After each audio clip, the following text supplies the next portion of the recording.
ನನ್ನ ಭವಿಷ್ಯ ಭಾರತದ ಪ್ರಚಂಡ ಪುಟಾಣಿಗಳೇ ನಮಸ್ಕಾರ. ನಾನು ನಿಮ್ಮ ಬಾಲಾಜಿ ಕೃಷ್ಣನ್, ವಾಣಿಜ್ಯ ಉಪನ್ಯಾಸಕ. ಬನ್ನಿ ಕಲಿಯೋಣ, ನಲಿಯೋಣ, ಬೆಳೆಯೋಣ, ನವ ಕರ್ನಾಟಕದ ನಿರ್ಮಾಣ ಮಾಡೋಣ. ಇವತ್ತು ನಾವು ಕಲಿತಾ ಇರ್ತಕ್ಕಂತಹ ಪಾಠ ಯಾವುದು ಅಂದ್ರೆ ನಮ್ಮ ದ್ವಿತೀಯ PUCಯ ವ್ಯವಹಾರ ಅಧ್ಯಯನದ 9ನೆಯ ಪಾಠ financial management. So financial management ಚಾಪ್ಟರಿನ ಡಿಸ್ಟ್ರಿಬ್ಯೂಷನ್ ಆಫ್ ಮಾರ್ಕ್ಸ್ ಏನು, ಈ ಚಾಪ್ಟರ್ ಅಲ್ಲಿ ನಮಗೆ ಏನೆಲ್ಲ ಟಾಪಿಕ್ಸ್ ಕಲಿಯಕ್ಕೆ ಸಿಗತ್ತೆ ನೋಡೋಣ ಬನ್ನಿ.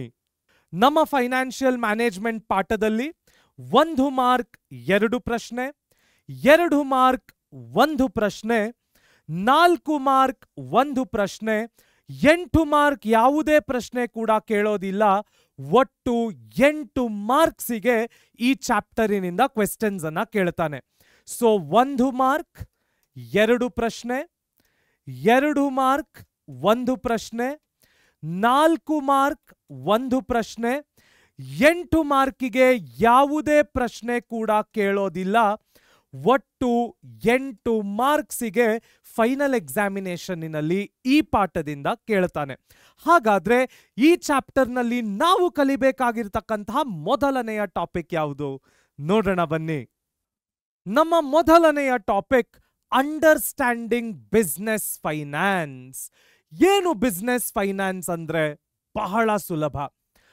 ಮನಿ required for carrying out business activities is called business finance.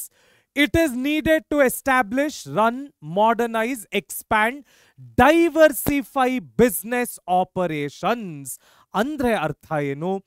ಯಾವುದೇ ಒಂದು ಸಂಸ್ಥೆಯನ್ನ ಶುರು ಮಾಡಲಿಕ್ಕೆ ಮತ್ತು ಆ ಸಂಸ್ಥೆಯನ್ನ ನಡೆಸಿಕೊಂಡು ಹೋಗ್ಲಿಕ್ಕೆ ಯಾವ ದುಡ್ಡುಗಳನ್ನ, ಬಂಡವಾಳವನ್ನ ಒಬ್ಬ ಓನರ್ ಅನ್ಸ್ಕೊಂಡವನು ಇನ್ವೆಸ್ಟ್ ಮಾಡ್ತಾನೆ, ಅದಕ್ಕೆ ನಾವೇನಂತ ಕರಿತೀವಿ? ಬಿಸ್ನೆಸ್ ಫೈನಾನ್ಸ್ ಅಂತ ಕರಿತೀವಿ. ಆ ದುಡ್ಡು ಅಥವಾ ಬಂಡವಾಳ ಹಣದ ರೂಪದಲ್ಲಾಗಿರ್ಬೋದು, ಹಣಕ್ಕೆ ಸಮವಾದ ಬೇರೆ ಯಾವುದೇ ರೂಪದಲ್ಲಾಗಿರ್ಬೋದು. ಅವನು ಯಾವಾಗ ಬಿಸ್ನೆಸ್ಸಿಗೆ ಅದನ್ನ ಇನ್ವೆಸ್ಟ್ ಮಾಡ್ತಾನೆ, ಆ ಇನ್ವೆಸ್ಟ್ ಮಾಡ್ತಕ್ಕಂತಹ ಫಂಡ್ಗಳನ್ನ ನಾವೇನಂತ ಕರಿತೀವಿ? ಬಿಸ್ನೆಸ್ ಫೈನಾನ್ಸ್ ಅಂತ ಕರಿತೀವಿ. ಬಂಡವಾಳ ದುಡ್ಡಿನ ರೂಪದಲ್ಲಷ್ಟೇ ಅಲ್ಲ, ಬಂಡವಾಳ ದುಡ್ಡಿನ ಸಮವಾಗಿ ಬೇರೆ ರೂಪದಲ್ಲಿ ಕೂಡ ಬರಬಹುದು. ಅದನ್ನ ನಾವು ನಮ್ಮ ಕಾಮರ್ಸಿನಲ್ಲಿ, ನೀವಿದನ್ನ ಅಕೌಂಟೆನ್ಸಿಯಲ್ಲಿ ಕೂಡ ಕಲ್ತಿರ್ತೀರಾ, ಮನೀಸ್ ವರ್ತ್ ಅಂತ ಕರಿತೀವಿ. ಸೊ ಅಲ್ಲಿಗೆ ಬಿಸ್ನೆಸ್ ಫೈನಾನ್ಸಿನ ಅರ್ಥ ಏನು? ಯಾವುದೇ ಒಂದು ಆರ್ಗನೈಸೇಷನ್ನಿಗೆ, ಯಾವುದೇ ಒಂದು ಸಂಸ್ಥೆಗೆ ತನ್ನ ಸಂಸ್ಥೆಯನ್ನ ಹುಟ್ಟು ಹಾಕ್ಲಿಕ್ಕಾಗಿರ್ಬೋದು, ಆ ಸಂಸ್ಥೆಯನ್ನ ನಡೆಸಿಕೊಂಡು ಹೋಗ್ಲಿಕ್ಕಾಗಿರ್ಬೋದು, ಆ ಸಂಸ್ಥೆಯನ್ನ ಡೈವರ್ಸಿಫೈ ಅಂದ್ರೆ ಹಲವಾರು ಬ್ರಾಂಚ್ಗಳನ್ನ ತೆಗಿಲಿಕ್ಕಾಗಿರ್ಬೋದು, ಆ ಸಂಸ್ಥೆಯನ್ನ ಒಂದು ಪ್ರಾಫಿಟಬಲ್ ಮಟ್ಟಕ್ಕೆ ಬೆಳೆಸಲಿಕ್ಕಾಗಿರ್ಬೋದು, ಆ ಸಂಸ್ಥೆಯ ಓನರ್ಗಳು, ಸ್ಟೇಕ್ ಹೋಲ್ಡರ್ಗಳು, ಶೇರ್ ಹೋಲ್ಡರ್ಗಳು, ಮೆಂಬರ್ಗಳು ಏನು ದುಡ್ಡನ್ನ ಇನ್ವೆಸ್ಟ್ ಮಾಡ್ತಾರೆ, ಫಂಡ್ಗಳನ್ನ ಇಂಟ್ರೊಡ್ಯೂಸ್ ಮಾಡ್ತಾರೆ, ಅದಕ್ಕೆ ನಾವೇನಂತ ಕರಿತೀವಿ? ಬಿಸ್ನೆಸ್ ಫೈನಾನ್ಸ್ ಅಂತ ಕರಿತೀವಿ. ಸೊ ಈ ಬಿಸ್ನೆಸ್ ಫೈನಾನ್ಸಿನ ಅಪ್ಲಿಕೇಶನ್ಸ್ ಏನು? Finance is required for buying tangible assets like machinery, factories, buildings and offices, as well as intangible assets such as trademark, patent and technical expertise. ಏನಿದು ನೋಡಿ, ಯಾವುದೇ ಒಂದು ಸಂಸ್ಥೆಗೆ 2 ತರಹದ ಇಂಪಾರ್ಟೆಂಟ್ ಆಸೆಟ್ಸ್ ಬೇಕಾಗತ್ತೆ. ಒಂದು ಟ್ಯಾಂಜಿಬಲ್ ಆಸೆಟ್ಸ್, ಮತ್ತೊಂದು ಇಂಟ್ಯಾಂಜಿಬಲ್ ಆಸೆಟ್ಸ್. ಏನು ಟ್ಯಾಂಜಿಬಲ್ ಆಸೆಟ್ಸ್ ಅಂದ್ರೆ ವೆರಿ ಸಿಂಪಲ್. ಯಾವುದೇ ಒಂದು ಕಂಪನಿ ಇನ್ವೆಸ್ಟ್ ಮಾಡತಕ್ಕಂತಹ ಫಿಕ್ಸೆಡ್ ಕ್ಯಾಪಿಟಲ್ಗೆ ನಾವು ಟ್ಯಾಂಜಿಬಲ್ ಆಸೆಟ್ಸ್ ಅಂತ ಕೂಡ ಕರಿಬಹುದು. ಯಾವುದೇ ಒಂದು ಕಂಪನಿ ಬಿಲ್ಡಿಂಗ್ಗಳನ್ನ ಪರ್ಚೇಸ್ ಮಾಡಲಿಕ್ಕೆ, ಫ್ಯಾಕ್ಟರಿಗಳನ್ನ ಪರ್ಚೇಸ್ ಮಾಡಲಿಕ್ಕೆ, ಎಕ್ವಿಪ್ಮೆಂಟ್ಗಳನ್ನ ಪರ್ಚೇಸ್ ಮಾಡಲಿಕ್ಕೆ, ಮಷಿನರಿಗಳನ್ನ ಪರ್ಚೇಸ್ ಮಾಡಲಿಕ್ಕೆ, ಕಂಪನಿಯನ್ನ ನಡೆಸಲಿಕ್ಕೆ ಬೇಕಾದಂತಹ ಫಿಕ್ಸೆಡ್ ಅಸೆಟ್ಗಳನ್ನ ಪರ್ಚೇಸ್ ಮಾಡಲಿಕ್ಕೆ ತಮ್ಮ ದುಡ್ಡನ್ನ ಇನ್ವೆಸ್ಟ್ ಮಾಡಿದ್ರೆ ನಾವು ಅದಕ್ಕೆ ಫಿಕ್ಸೆಡ್ ಕ್ಯಾಪಿಟಲ್ ಅಂತ ಕರಿತೀವಿ. ಸೊ ಏನು ಫಿಕ್ಸೆಡ್ ಕ್ಯಾಪಿಟಲ್ ಅಂದ್ರೆ ಟ್ಯಾಂಜಿಬಲ್ ಅಸೆಟ್ಸ್. ಯಾವುದು ಟ್ಯಾಂಜಿಬಲ್ ಅಸೆಟ್ಸ್? ನಾವು ಮುಟ್ಟಬಹುದು, ಫೀಲ್ ಮಾಡ್ಬೋದು, ಎಕ್ಸ್ಪೀರಿಯನ್ಸ್ ಮಾಡ್ಬೋದು. ಆ ತರಹದ ಅಸೆಟ್ಗಳಿಗೆ ನಾವೇನಂತ ಕರಿತೀವಿ? ಟ್ಯಾಂಜಿಬಲ್ ಅಸೆಟ್ಸ್ ಅಂತ ಕರಿತೀವಿ. ಜನರೇಷನ್ಸ್ ಟುಗೆದರ್ ಆ ಒಂದು ಅಸೆಟ್ ನಮ್ಮ ಕಡೆ ಇದ್ರೆ, ಮನೆಗಳು, ಬಿಲ್ಡಿಂಗ್ಗಳು, ಫ್ಯಾಕ್ಟ್ರಿಗಳು, ಎಕ್ವಿಪ್ಮೆಂಟ್ಗಳು, ಇವೆಲ್ಲ ಜನರೇಷನ್ಸ್ ಟುಗೆದರ್ ನಮ್ಮ ಜೊತೆಗೆ ಇರುತ್ತೆ. ಅಬೌವ್ 5 ಇಯರ್ಸ್ ನಮ್ಮ ಜೊತೆಗೆ ಇರುತ್ತೆ, ಅಬೌವ್ 10-20 ಇಯರ್ಸ್ ನಮ್ಮ ಜೊತೆಗೆ ಇರುತ್ತೆ. ಆ ತರಹದ ಅಸೆಟ್ಗಳನ್ನ ಫಿಕ್ಸೆಡ್ ಅಸೆಟ್ಸ್, ಟ್ಯಾಂಜಿಬಲ್ ಅಸೆಟ್ಸ್ ಅಂತ ಕರಿಬಹುದು. Next intangible assets. Intangible assets ಏನು? ಇಂಟ್ಯಾಂಜಿಬಲ್ ಅಸೆಟ್ಸ್ ಯಾವುದೇ ಒಂದು ಅಸೆಟ್ ಅನ್ನ ನಾವು ಟಚ್ ಮಾಡಕ್ಕೆ ಸಾಧ್ಯ ಇಲ್ಲ, ಅದನ್ನ ನೋಡಲಿಕ್ಕೆ ಸಾಧ್ಯ ಇಲ್ಲ, ಅದಕ್ಕೆ ಯಾವುದೇ ಫಿಸಿಕಲ್ ಫಾರ್ಮೇಷನ್ ಇಲ್ಲ, ಆದ್ರೆ ಅದನ್ನ ನಾವು ಎಕ್ಸ್ಪೀರಿಯನ್ಸ್ ಮಾಡಬಹುದು. ಅಂಥ ಅಸೆಟ್ಗಳಿಗೆ ನಾವೇನಂತ ಕರಿತೀವಿ? ಇಂಟ್ಯಾಂಜಿಬಲ್ ಅಸೆಟ್ಸ್ ಅಂತ ಕರಿತೀವಿ. ಸೊ ಇಂಟ್ಯಾಂಜಿಬಲ್ ಅಸೆಟ್ಸ್ ಯಾವುದು? ಪೇಟೆಂಟ್ಸ್. ನಮ್ಮ ಕಂಪನಿಯಿಂದ ಯಾವುದಾದರೂ ಹೊಸ ಇನೋವೇಷನ್ ಆಗಿದ್ದು ಅದನ್ನ ನಾವು ಮಾರ್ಕೆಟಿನಲ್ಲಿ ಮಾರಿ ಅದರಿಂದ ದುಡ್ಡನ್ನ ಪಡಿಬಹುದು, ಪೇಟೆಂಟ್ಸ್ ಅಂತ ಕರೀತಾರೆ.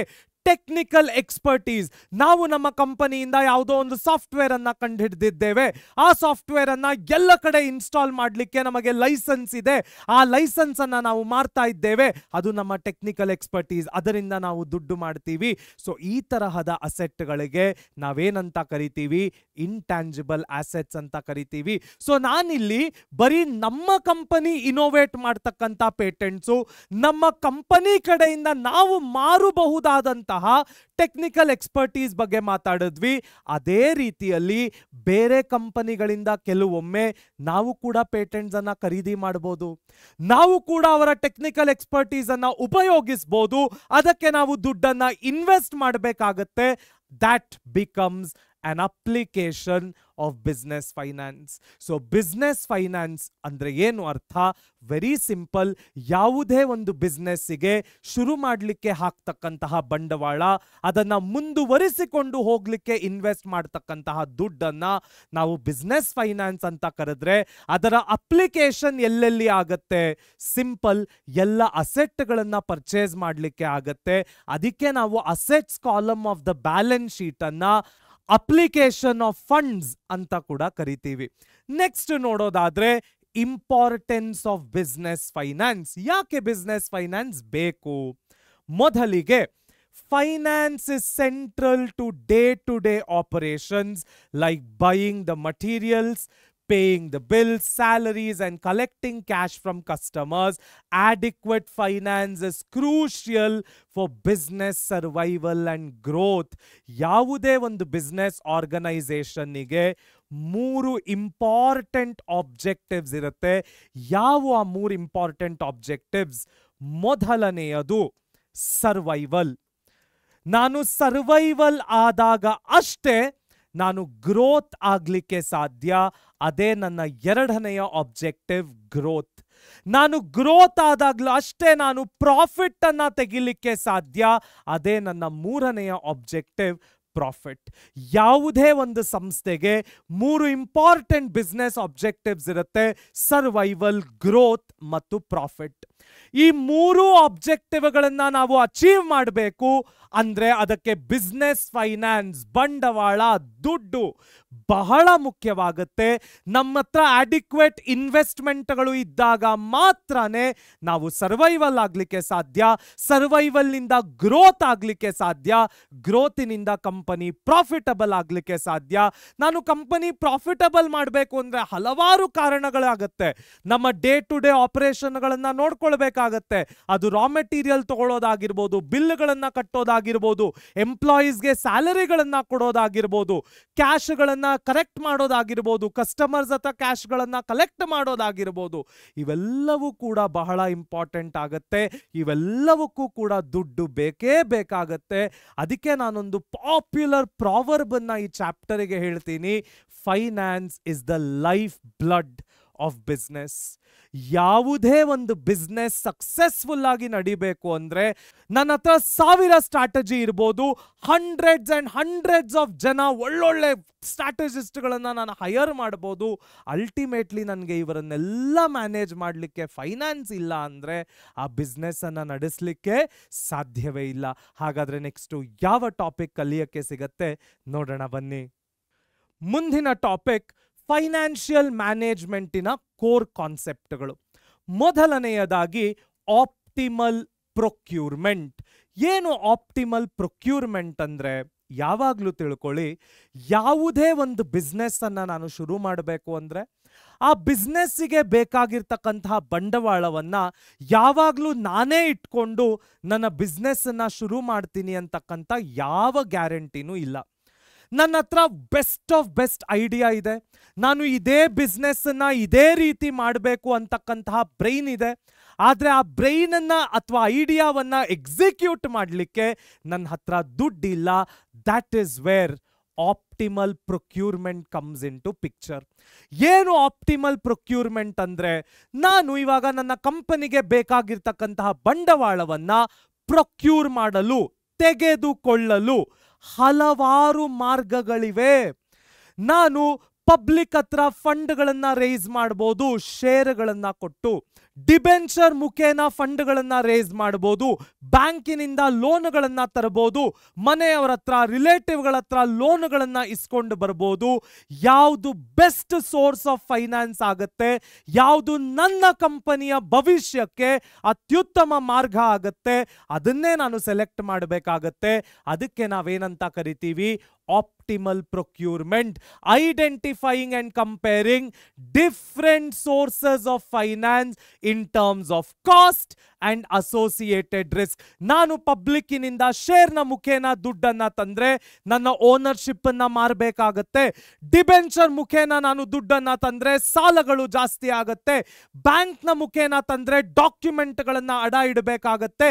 ನನ್ನ ರಿಲೇಟಿವ್ಸ್, ಫ್ರೆಂಡ್ಸ್, ಹೆಂಡತಿ, ಅಪ್ಪ ಅಮ್ಮ, ಮಕ್ಕಳು ಇವರಗಳ ಮುಖೇನ ನಾನು ದುಡ್ಡನ್ನ ಸಾಲದ ರೂಪದಲ್ಲಿ ತಂದ್ರೆ ಮುಂದೆ ಜಗಳಗಳಿಗೆ ಕಾರಣವಾಗಬಹುದು, ಬಿಸ್ನೆಸ್ ಸ್ಟ್ರಾಟಜಿಗಳನ್ನ ಅದು ಅಪ್ಸೆಟ್ ಮಾಡಬಹುದು.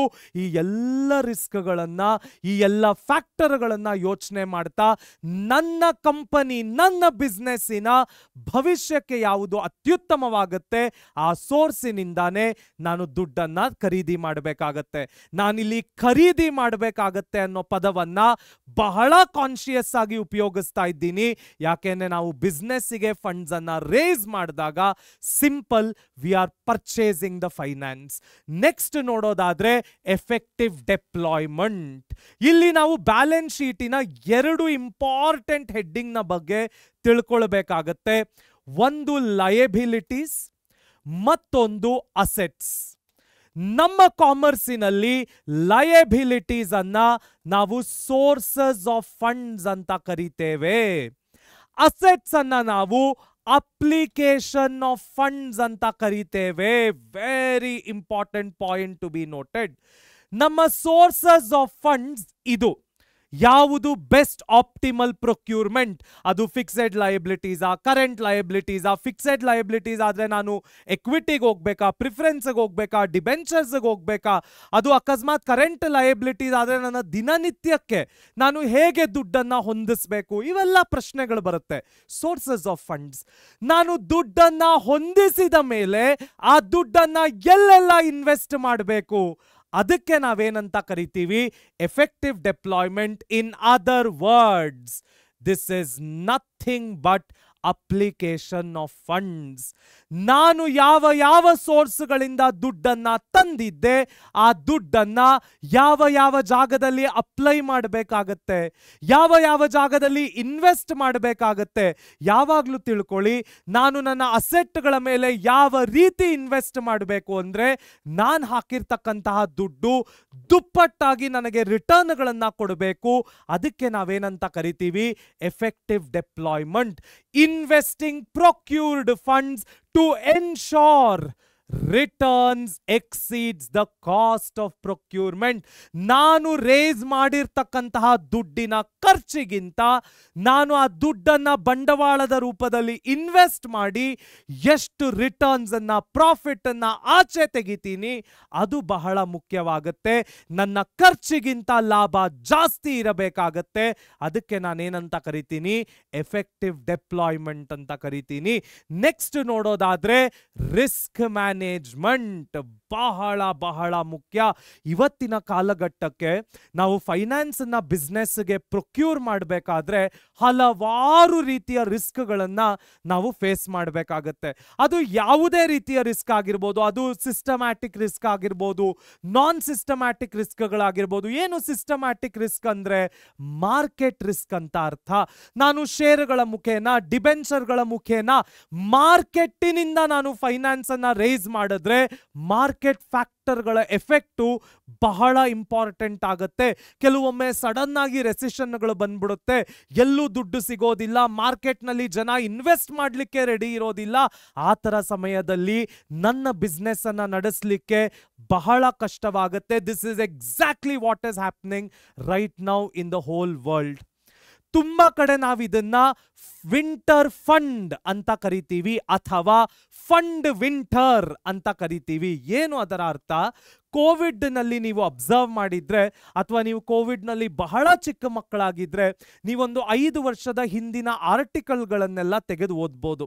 Specially economic times, financial express, ಈ ತರಹದ ನ್ಯೂಸ್ ಪೇಪರ್ಗಳಲ್ಲಿ ಬಹಳ ಫಂಡಿಂಗ್ಗಳು ನಡೀತಾ ಇತ್ತು.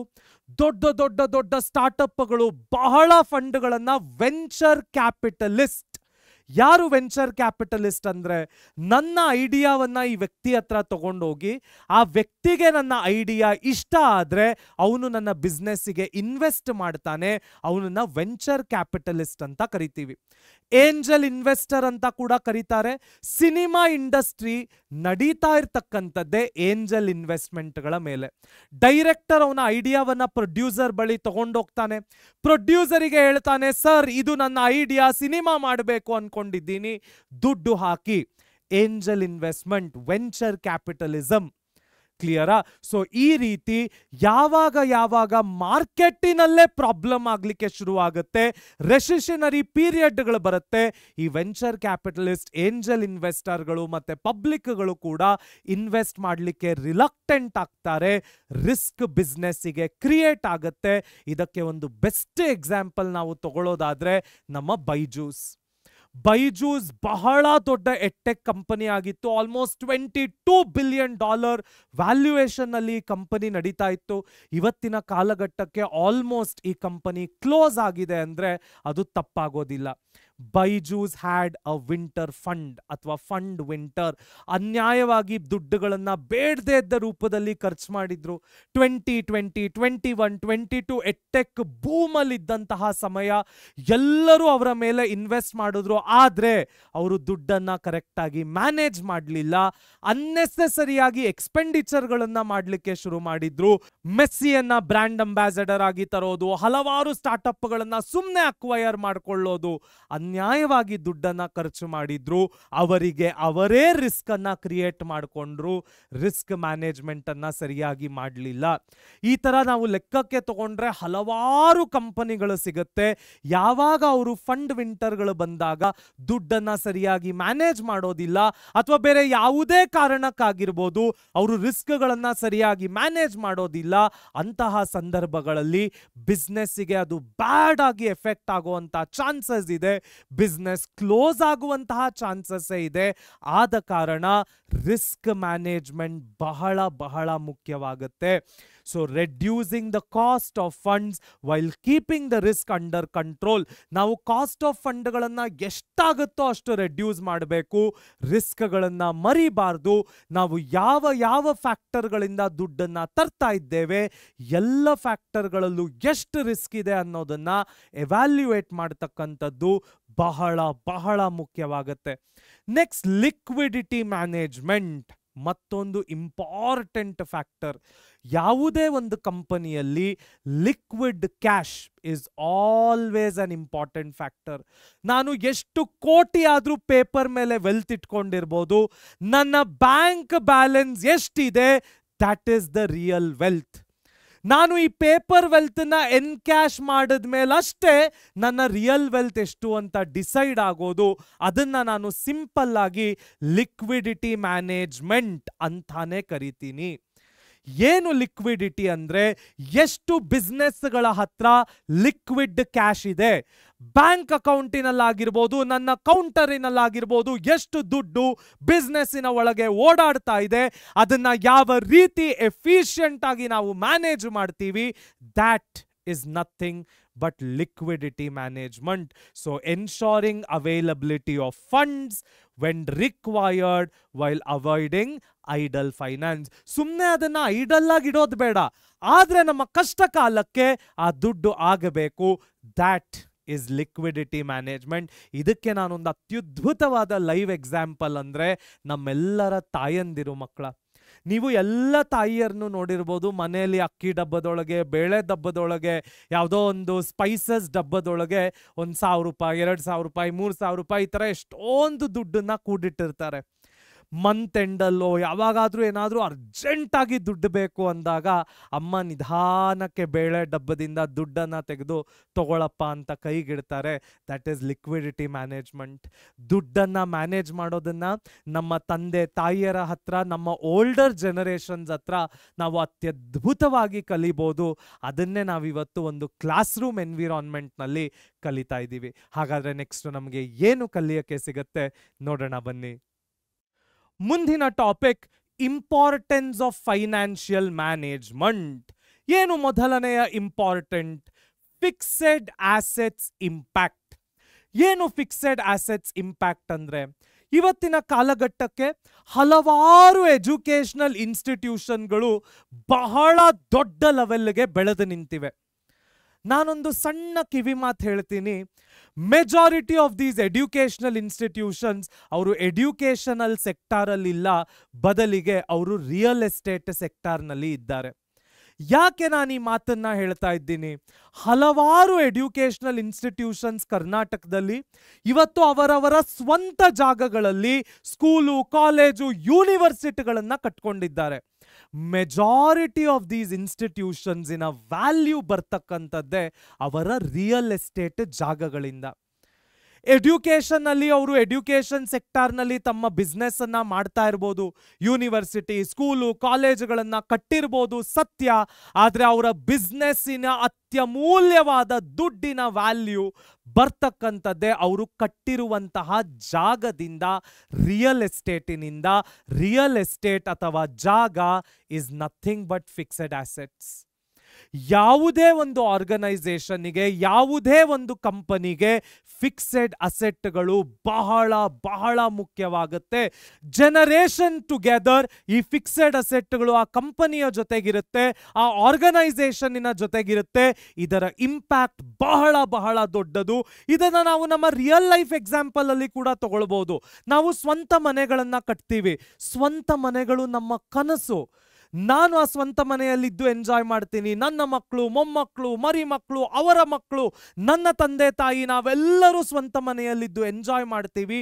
ಆ ಸ್ವಂತ ಮನೆ ಅಂತಕ್ಕಂಥದ್ದು ನಮ್ಮ ಜೀವನಕ್ಕೆ ಅಷ್ಟು ದೊಡ್ಡ ವ್ಯಾಲ್ಯೂವನ್ನು ಆ್ಯಡ್ ಮಾಡುತ್ತೆ. That is nothing but fixed assets impact.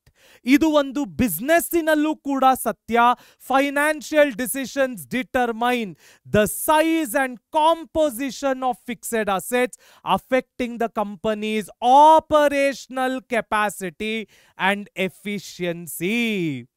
ದೊಡ್ಡ ದೊಡ್ಡ ಅಸೆಟ್ಗಳು, ದೊಡ್ಡ ದೊಡ್ಡ ಜಾಗಗಳು, ದೊಡ್ಡ ದೊಡ್ಡ ಫ್ಯಾಕ್ಟ್ರಿಗಳು, ದೊಡ್ಡ ದೊಡ್ಡ ಎಕ್ವಿಪ್ಮೆಂಟ್ಗಳಿದ್ದಾಗ ನಮ್ಮ ಆಪರೇಷನಲ್ ಎಫಿಷಿಯನ್ಸಿ ಕೂಡ ಜಾಸ್ತಿ ಇರುತ್ತೆ, ಆಪರೇಷನಲ್ ಕೆಪಾಸಿಟಿ ಕೂಡ ಜಾಸ್ತಿ ಇರುತ್ತೆ.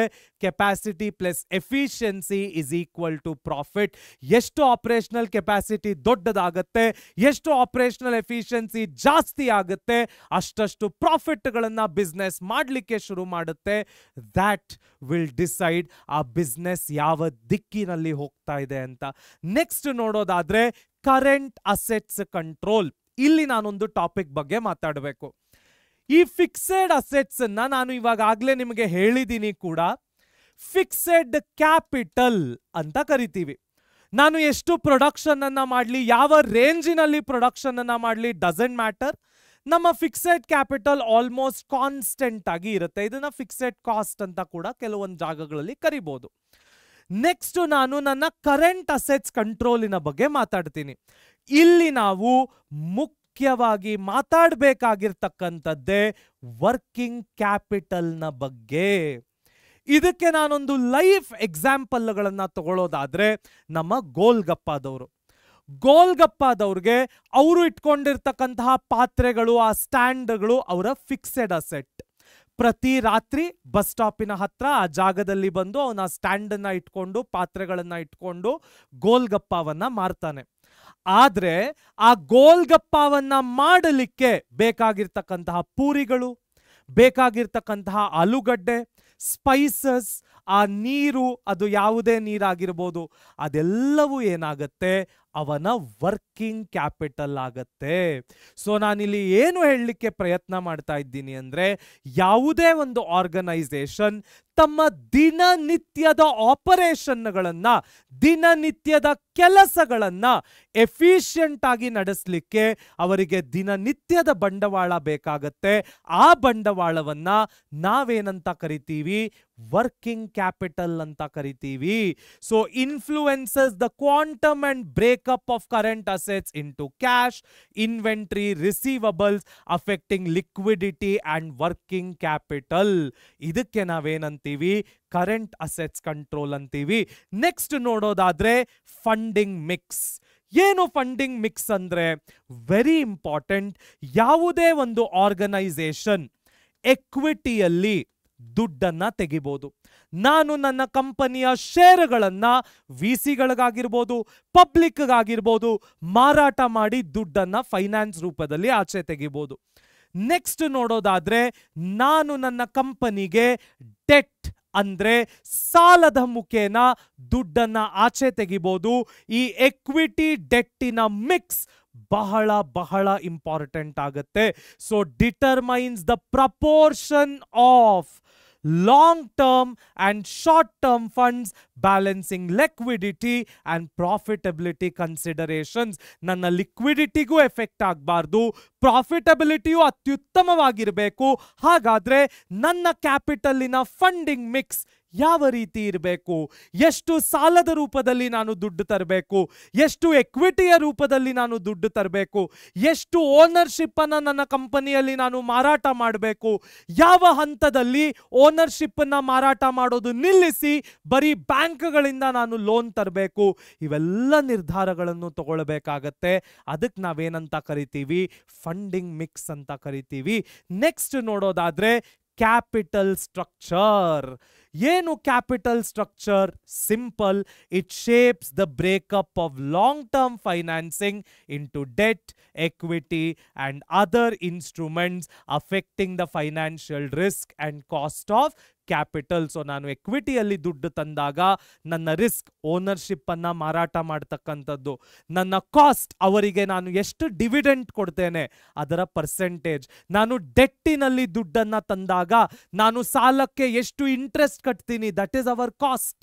ನಾನು ಎಷ್ಟು ಇಂಟ್ರೆಸ್ಟ್ ಕಟ್ತಾ ಇದ್ದೀನಿ, ಎಷ್ಟು ಇಂಟ್ರೆಸ್ಟ್ಗೆ ನಾನು ಅವ್ರ ಹತ್ರ ದುಡ್ಡನ್ನು ಇಸ್ಕೊಂಡು ಬಂದಿದ್ದೀನಿ, ನನ್ನ ಕಂಪನಿಗೆ ಇದರಿಂದ ಯಾವ ರೀತಿ ಎಫೆಕ್ಟ್ ಆಗ್ಬೋದು, ನಾಳೆ ದಿನ ದುಡ್ಡನ್ನು ವಾಪಸ್ ಕಟ್ಟಲಿಕ್ಕೆ ಸಾಧ್ಯವಾಗದೇ ಇದ್ರೆ ನಾನು ಕಂಪನಿಯ ಎಷ್ಟೊಂದು ಅಸೆಟ್ಗಳನ್ನು ಗಿರಿವಿ ಇಟ್ಟಿರ್ತೀನಿ, ಮಾರ್ಟ್ಗೇಜ್ಗೆ ಇಟ್ಟಿರ್ತೀನಿ, ಕಂಪನಿಗೆ ಅದೆಷ್ಟು ದೊಡ್ಡ ರಿಸ್ಕ್ ಆಗಬಹುದು. ಇವೆಲ್ಲವನ್ನು ಯೋಚನೆ ಮಾಡ್ತಾ ನಾವು ನಮ್ಮ ಕ್ಯಾಪಿಟಲ್ ಸ್ಟ್ರಕ್ಚರನ್ನು ಡಿಸೈಡ್ ಮಾಡಬೇಕಾಗತ್ತೆ. ಹಾಗಾದರೆ ನೆಕ್ಸ್ಟು ಯಾವ ಟಾಪಿಕ್ ಕಲೀಲಿಕ್ಕೆ ಸಿಗತ್ತೆ ನೋಡೋಣ ಬನ್ನಿ. ಮುಂದಿನ topic wealth maximisation, the primary objective ಅಥವಾ ದ ಪ್ರೈಮರಿ ಫೋಕಸ್. ಏನು ವೆಲ್ತ್ ಮ್ಯಾಕ್ಸಿಮೈಸೇಷನ್ ಅಂದರೆ, ವೆರಿ ಸಿಂಪಲ್ ಮಕ್ಕಳೇ. ಯಾವುದೇ ಒಂದು ಆರ್ಗನೈಸೇಷನ್ ನಮ್ಮ ದೇಶದಲ್ಲಿ ಅವರು ತಮ್ಮ ಸಂಸ್ಥೆಗಳನ್ನು ನಡೆಸ್ತಾ ಇದ್ದಾರೆ ಅಂದರೆ ಶೇರ್ ಹೋಲ್ಡರ್ಸಿನ ವೆಲ್ತನ್ನು ಮ್ಯಾಕ್ಸಿಮೈಸೇಷನ್ ಮಾಡ್ತಕ್ಕಂಥದ್ದು ಅವರ ಒಂದು ಪ್ರೈಮರಿ ಉದ್ದೇಶ ಆಗಿರಬೇಕು. ಇದಕ್ಕೆ ನಾನೊಂದು ಅತ್ಯದ್ಭುತವಾದ ರಿಯಲ್ ಲೈಫ್ ಉದಾಹರಣೆಯನ್ನು ಕೊಡೋದಾದರೆ ನಮ್ಮ ಇನ್ಫೋಸಿಸ್ ಅವರ ಶೇರ್ ಹೋಲ್ಡರ್ಸಿಗೆ ಯಾವ ರೀತಿಯಲ್ಲಿ ವೆಲ್ತ್ ಮ್ಯಾಕ್ಸಿಮೈಸೇಷನ್ ಮಾಡಿಕೊಟ್ಟಿದ್ದಾರೆ ಅಂದರೆ, ಇನ್ಫೋಸಿಸ್ಸಿನ ಶೇರುಗಳ ಮೇಲೆ ಇನಿಷಿಯಲ್ ಡೇಸಲ್ಲಿ ಇನ್ವೆಸ್ಟ್ ಮಾಡಿದಂತಹ ಎಷ್ಟೊಂದು ಜನ ಇವತ್ತು ಕೋಟ್ಯಾಧೀಶ್ವರಾಗಿ ಈ ದೇಶದಲ್ಲಿ ಬದುಕ್ತಾ ಇದ್ದಾರೆ ಅಂದರೆ ಅದು ಖಂಡಿತ ಉತ್ಪ್ರೇಕ್ಷೆ ಆಗೋದಿಲ್ಲ, ಅದು ಖಂಡಿತ ಎಕ್ಸಾಜುರೇಷನ್ ಆಗೋದಿಲ್ಲ. ಇದನ್ನು ನಾವೇನಂತ ಕರಿತೀವಿ, ವೆಲ್ತ್ ಮ್ಯಾಕ್ಸಿಮೈಸೇಷನ್ ಅಂತ ಕರಿತೀವಿ. ನನ್ನ ಆರ್ಗನೈಸೇಷನ್ ಅನ್ನ ನಂಬಿ ಎಷ್ಟು ಜನ ತಮ್ಮ ದುಡ್ಡನ್ನ ನನ್ನ ಆರ್ಗನೈಸೇಷನ್ ಶೇರುಗಳನ್ನ ಖರೀದಿ ಮಾಡ್ತಾ ಇನ್ವೆಸ್ಟ್ ಮಾಡ್ತಾರೆ, ಅವರಿಗೆ ಬದಲಾಗಿ ನಾನು ಎಷ್ಟು ವ್ಯಾಲ್ಯೂವನ್ನ ಕ್ರಿಯೇಟ್ ಮಾಡಿ ಆ ಶೇರ್ ಪ್ರೈಸ್ಗಳನ್ನ ಜಾಸ್ತಿ ಮಾಡಿ ಅವರಿಗೆ ವೆಲ್ತ್ ಅನ್ನ ಕ್ರಿಯೇಟ್ ಮಾಡಿಕೊಡ್ತಾ ಇದ್ದೀನಿ, ಮ್ಯಾಕ್ಸಿಮೈಸ್ ಮಾಡಿಕೊಡ್ತಾ ಇದ್ದೀನಿ. ಅದಕ್ಕೆ ನಾವು ನಮ್ಮ ಫೈನಾನ್ಸಿನಲ್ಲಿ ವೆಲ್ತ್ ಮ್ಯಾಕ್ಸಿಮೈಸೇಷನ್ ಅಂತ ಕರಿತೀವಿ. ಯಾವುದೋ ಒಂದು ಸ್ಟೋರಿಯನ್ನ ನಂಬೋದಾದ್ರೆ 1991ರಲ್ಲಿ ಇನ್ಫೋಸಿಸ್ ನಾರಾಯಣ ಮೂರ್ತಿ ಅವರು ಆಲ್ಮೋಸ್ಟ್ ಇನ್ಫೋಸಿಸ್ ಇನ್ನೇನು ಪಬ್ಲಿಕ್ ಕಂಪನಿ ಆಗೋಗಿತ್ತು ಅಥವಾ ಪಬ್ಲಿಕ್ ಕಂಪನಿ ಆಗಬೇಕಿತ್ತು ಅಂತಹ ಸಂದರ್ಭ. ಆ ಟೈಮಿನಲ್ಲಿ ಅವರ ಡ್ರೈವರಿಗೆ ಒಂದು ಮಾತು ಕೇಳ್ತಾರೆ, ನಾನು ನಿನಗೆ ಸಂಬಳವನ್ನ ಕೊಡ್ಲಾ ಅಥವಾ ಒಂದಿಷ್ಟು ಸಂಬಳವನ್ನ ಕೊಟ್ಟು ಮಿಕ್ಕಿದ್ದಕ್ಕೆ ನನ್ನ ಕಂಪನಿಯ ಶೇರುಗಳನ್ನ ನಿನಗೆ ಕೊಡ್ಲಾ ಅಂತ. ಆ ಡ್ರೈವರ್ ಕಂಪನಿಯ ಶೇರುಗಳನ್ನ ತಗೊಳ್ತಾನೆ, ಅರ್ಧ ಸಂಬಳವನ್ನ ತಗೊಳ್ತಾನೆ. ಆ ಕಂಪನಿಯ ಶೇರುಗಳು ಒಳ್ಳೆ ವ್ಯಾಲ್ಯೂ ಬಂದಾಗ ಮಾರ್ತಾನೆ, ಒಬ್ಬ ಕೋಟ್ಯಾಧೀಶ್ವರ ಆಗ್ತಾನೆ. ಚಾರ್ಲ್ಸ್ ಅಯರ್ಸ್, ಗೂಗಲ್ಲಿನ ಚಾರ್ಲ್ಸ್ ಅಯರ್ಸ್ ಇನಿಷಿಯಲ್ ಡೇಸ್ ಅಲ್ಲಿ ಗೂಗಲ್ಗೆ ಒಂದು ಎಕ್ಸಿಕ್ಯೂಟಿವ್ ಚೆಫ್ ಆಗಿ ಬರ್ತಾನೆ. ತಮ್ಮ ಗೂಗಲ್ಲಿನ ಸಂಬಳದ ಬದಲು ಗೂಗಲ್ಲಿನ ಶೇರುಗಳನ್ನ ಇಸಾಪ್ಸ್ ಅಂದ್ರೆ ಎಂಪ್ಲಾಯಿ ಸ್ಟಾಕ್ ಆಪ್ಷನ್ ಪ್ಲಾನ್ಸ್ ಅಂತಕ್ಕಂತಹ ಒಂದು ಪ್ಲಾನಿನ ಅಡಿಯಲ್ಲಿ ಗೂಗಲ್ಲಿನ ಶೇರುಗಳನ್ನು ಅವನು ಖರೀದಿ ಮಾಡಿಟ್ಕೊಳ್ತಾನೆ, ತೆಗೆದಿಟ್ಕೊಳ್ತಾನೆ. 2006ರಲ್ಲಿ ಮಿಲಿಯನ್ಸ್ ಆಫ್ ಡಾಲರ್ಸ್ ವರ್ತ್ ಆಗುತ್ತೆ ಯಾವಾಗ ಗೂಗಲ್ ತಮ್ಮ ಕಂಪನಿಯನ್ನ ಪಬ್ಲಿಕ್ಕಿನಲ್ಲಿ ಲಿಸ್ಟ್ ಮಾಡಿದಾಗ. ಇವೆಲ್ಲವನ್ನು ನಾವೇನಂತ ಕರಿತೀವಿ? ವೆಲ್ತ್ ಮ್ಯಾಕ್ಸಿಮೈಸೇಷನ್ ಅಂತ ಕರಿತೀವಿ. ಇತ್ತೀಚಿನ ದಿನದ ಎಕ್ಸಾಂಪಲ್ಗಳು ತಗೊಳ್ಳೋದಾದ್ರೆ ನಮ್ಮ ಸ್ವಿಗ್ಗಿ ರೀಸೆಂಟ್ ಆಗಿ IPOಗೆ ಹೋಯಿತು. ಇನಿಷಿಯಲ್ ಡೇಸಿನಲ್ಲಿ ಯಾರ್ಯಾರ ಹತ್ರ ಸ್ವಿಗ್ಗಿಗಳ ಶೇರ್ ಇತ್ತು ಅವರು ಎಂಪ್ಲಾಯೀಸ್ ಆಗಿರ್ಬೋದು, ಕೋಫೌಂಡರ್ಸ್ ಆಗಿರ್ಬೋದು, ಡೈರೆಕ್ಟರ್ಗಳಾಗಿರ್ಬೋದು ಅಥವಾ ಬೇರೆ ಯಾವುದೇ ರೀತಿಯ ಸ್ಟೇಕ್ ಹೋಲ್ಡರ್ಸ್ ಆಗಿರ್ಬೋದು, ಇವತ್ತಿನ ಕಾಲಘಟ್ಟಕ್ಕೆ ಯಾರ್ಯಾರು ಆ ಶೇರುಗಳನ್ನು ಇನಿಷಿಯಲ್ ಡೇಸಿಂದ ಇಟ್ಕೊಂಡು IPOಗೆ ಹೋಗೋ ತನಕ ಪೇಷನ್ಸ್ ಆಗಿ ಕಾಯ್ಕೊಂಡು IPOದಲ್ಲಿ ಅವರ ಶೇರುಗಳನ್ನು ಎಕ್ಸಿಟ್ ಮಾಡಿ ಆ IPO ಶೇರುಗಳನ್ನು ಮಾರಿದ್ರು, ಅವರೆಲ್ಲರಿಗೂ ವ್ಯಾಲ್ಯೂ ಕ್ರಿಯೇಟ್ ಆಯಿತು. ವೆಲ್ತ್ ಮ್ಯಾಕ್ಸಿಮೈಸೇಷನ್ ಅಂತ ಕರಿತೀವಿ. So shareholder value focus, the primary aim of financial management is to maximise shareholders wealth which is linked to 3 basic financing decisions: investment, financing and dividend decision. So ಯಾವುದೇ wealth maximisation ಆಬ್ಜೆಕ್ಟಿವ್ನಲ್ಲಿ ಬರ್ತಕ್ಕಂತಹ 3 ಮುಖ್ಯವಾದ ನಿರ್ಧಾರಗಳು ಯಾವುದು? ಮೊದಲನೆಯದು investment decision, ಎರಡನೆಯದು financing decision, ಮೂರನೆಯದು dividend decisions. So this objective emphasizes increasing the market value of equity shares by ensuring that benefits from decision exceeds cost, adding value to the company. So ನಾವು ಯಾವ ಸೋರ್ಸ್ಗಳಿಂದ ದುಡ್ಡನ್ನ ತರ್ತಾ ಇದ್ದೇವೆ, ಯಾವ ರೀತಿಯ ದುಡ್ಡನ್ನ ಇನ್ವೆಸ್ಟ್ ಮಾಡ್ತಾ ಇದ್ದೇವೆ, ಯಾವ ರೀತಿ ನಾವು ಡಿವಿಡೆಂಟ್ಗಳನ್ನ ಜನಕ್ಕೆ ಡಿಕ್ಲೇರ್ ಮಾಡಿ ಕೊಡ್ತಾ ಇದ್ದೇವೆ, ಇವೆಲ್ಲವೂ ಕೂಡ ಕಂಪನಿಗೆ ವ್ಯಾಲ್ಯೂ ಕ್ರಿಯೇಟ್ ಆಗೋ ರೀತಿ ಇರಬೇಕು.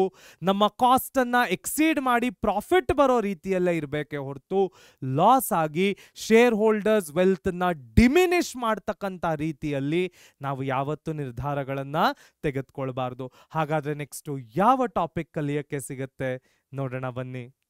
ಮುಂದಿನ ಟಾಪಿಕ್ ನೋಡೋದಾದ್ರೆ the 3 pillars of financial decisions.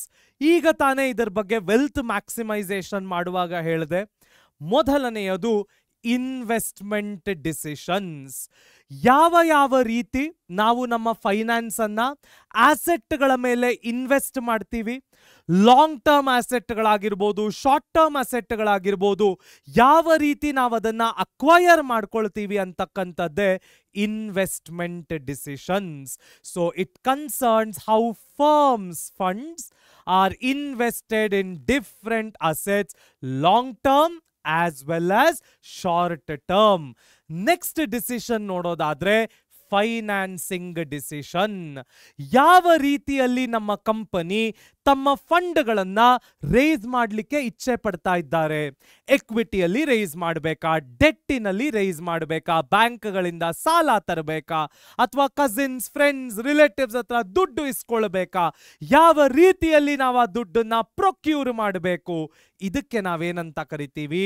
financing decision. So determines the quantum of finance to be raised from various long-term sources and the optimal debt equity mix. Next ನೋಡೋದಾದ್ರೆ ಡಿವಿಡೆಂಟ್ ಡಿಸಿಷನ್ಸ್ ಇಂಪಾರ್ಟೆಂಟ್. ಯಾವ ರೀತಿ ನಾವು ನಮ್ಮ share ಹೋಲ್ಡರ್ಸಿಗೆ ನಮ್ಮ ಕಂಪನಿಯ ಪ್ರಾಫಿಟ್ಗಳನ್ನ ವಿಭಜನೆ ಮಾಡ್ತಾ ಇದ್ದೇವೆ, ಯಾವ ರೀತಿ ನಮ್ಮ ಕಂಪನಿಯ ಪ್ರಾಫಿಟ್ಗಳನ್ನ ಅವರಿಗೆ ನಾವು ತಲುಪಿಸ್ತಾ ಇದ್ದೇವೆ, ಕರೆಕ್ಟ್ ಆಗಿ ನಾವು ಅವರಿಗೆ ಡಿವಿಡೆಂಟ್ಗಳನ್ನ ಕರೆಕ್ಟ್ ಪರ್ಸೆಂಟೇಜ್ ನಲ್ಲಿ ಕೊಡ್ತಾ ಇದ್ದೀವಾ, ಇದಕ್ಕೆಲ್ಲ ನಾವೇನಂತ ಕರಿತೀವಿ, ಡಿವಿಡೆಂಟ್ ಡಿಸಿಷನ್ ಅಂತ ಕರಿತೀವಿ. So it addresses how much profit should be distributed to shareholders and how much would be retain for the business growth. So ನಮ್ಮ ಬಿಸ್ನೆಸ್ ಗ್ರೋತಿಗೆ ಎಷ್ಟು ಪ್ರಾಫಿಟ್ ಉಳಿಸ್ಕೊಳ್ಬೇಕು, ಮಿಕ್ಕಿದಂತಹ ದುಡ್ಡನ್ನ ಯಾವ ರೀತಿ ಶೇರ್ ಹೋಲ್ಡರ್ಸ್ಗೆ ನಾವು ಡಿಸ್ಟ್ರಿಬ್ಯೂಟ್ ಮಾಡಬೇಕು, ಅದನ್ನ ನಮಗೆ ನಮ್ಮ ಡಿವಿಡೆಂಡ್ ಡಿಸಿಷನ್ಗಳು ಹೇಳ್ಕೊಡತ್ವೆ. ಹಾಗಾದ್ರೆ ನೆಕ್ಸ್ಟ್ ಯಾವ ಟಾಪಿಕ್ ಕಲಿಯಕ್ಕೆ ಸಿಗತ್ತೆ ನೋಡೋಣ ಬನ್ನಿ. ಮುಂದಿನ topic investment decisions allocating scarce resources. ಮೊದಲನೆಯದಾಗಿ ಕ್ಯಾಪಿಟಲ್ ಬಜೆಟಿಂಗ್. ಯಾವ ರೀತಿಯೆಲ್ಲ ನಾವು ನಮ್ಮ ಲಾಂಗ್ ಟರ್ಮ್ ಅಸೆಟ್ಸ್ ಅನ್ನ ಶಾರ್ಟ್ ಟರ್ಮ್ ಅಸೆಟ್ಸ್ ಅನ್ನ ಅಕ್ವೈರ್ ಮಾಡ್ಕೊಳ್ತೇವೆ, that is nothing but our investment decisions. So investment ಡಿಸಿಷನ್ಗೆ ಈಗ ನಾನು ಯಾವುದೋ ಒಂದು ಅಸೆಟ್ನ ಅಕ್ವೈರ್ ಮಾಡ್ಕೊಳ್ತಾ ಇದ್ದೀನಿ ಅಂದ್ರೆ ಆ ಅಸೆಟ್ ನನಗೆ ಲಾಭದಾಯಕವಾ, ಆ ಅಸೆಟ್ ಅನ್ನ ನಾನು ತಗೊಳ್ಳೋದ್ರಿಂದ ನನ್ನ ಕಂಪನಿಗೆ ಲಾಭ ಹೆಚ್ಚಾಗುತ್ತಾ, ಅದು ನನ್ನ ಕಂಪನಿಗೆ ಎಷ್ಟು ವರ್ಷ ಸರ್ವಿಸ್ ಕೊಡಬಲ್ಲದು, ಇವೆಲ್ಲವನ್ನು ಕ್ಯಾಲ್ಕ್ಯುಲೇಟ್ ಮಾಡಲಿಕ್ಕೆ ನ್ಯೂಮರಿಕಲ್ ಮುಖೇನ ಒಂದು ಡಿಸಿಷನ್ ತಗೊಳ್ಳಿಕ್ಕೆ ಇರ್ತಕ್ಕಂಥದ್ದೇ ಕ್ಯಾಪಿಟಲ್ ಬಜೆಟಿಂಗ್. ಅದು ನೆಟ್ ಪ್ರೆಸೆಂಟ್ ವ್ಯಾಲ್ಯೂ ಮೆಥಡ್ ಆಗಿರ್ಬೋದು, ಕ್ಯಾಶ್ ಫ್ಲೋ ಮೆಥಡ್ ಆಗಿರ್ಬೋದು, ಹಲವಾರು ರೀತಿಗಳಲ್ಲಿ ನಾವು ಕ್ಯಾಪಿಟಲ್ ಬಜೆಟಿಂಗ್ ಡಿಸಿಷನ್ಗಳನ್ನು ತಗೊಳ್ಬೋದು. IRR ಅಂದ್ರೆ ಇಂಟರ್ನಲ್ ರೇಟ್ ಆಫ್ ರಿಟರ್ನ್ಸ್ ಆಗಿರ್ಬೋದು, ARR ಅಂದ್ರೆ ಅಕೌಂಟಿಂಗ್ ರೇಟ್ ಆಫ್ ರಿಟರ್ನ್ಸ್ ಆಗಿರ್ಬೋದು, ನಾನು ಇವಾಗಲೇ ಹೇಳ್ದಂಗೆ ನೆಟ್ ಪ್ರೆಸೆಂಟ್ ವ್ಯಾಲ್ಯೂ ಮೆಥಡ್ ಆಗಿರ್ಬೋದು.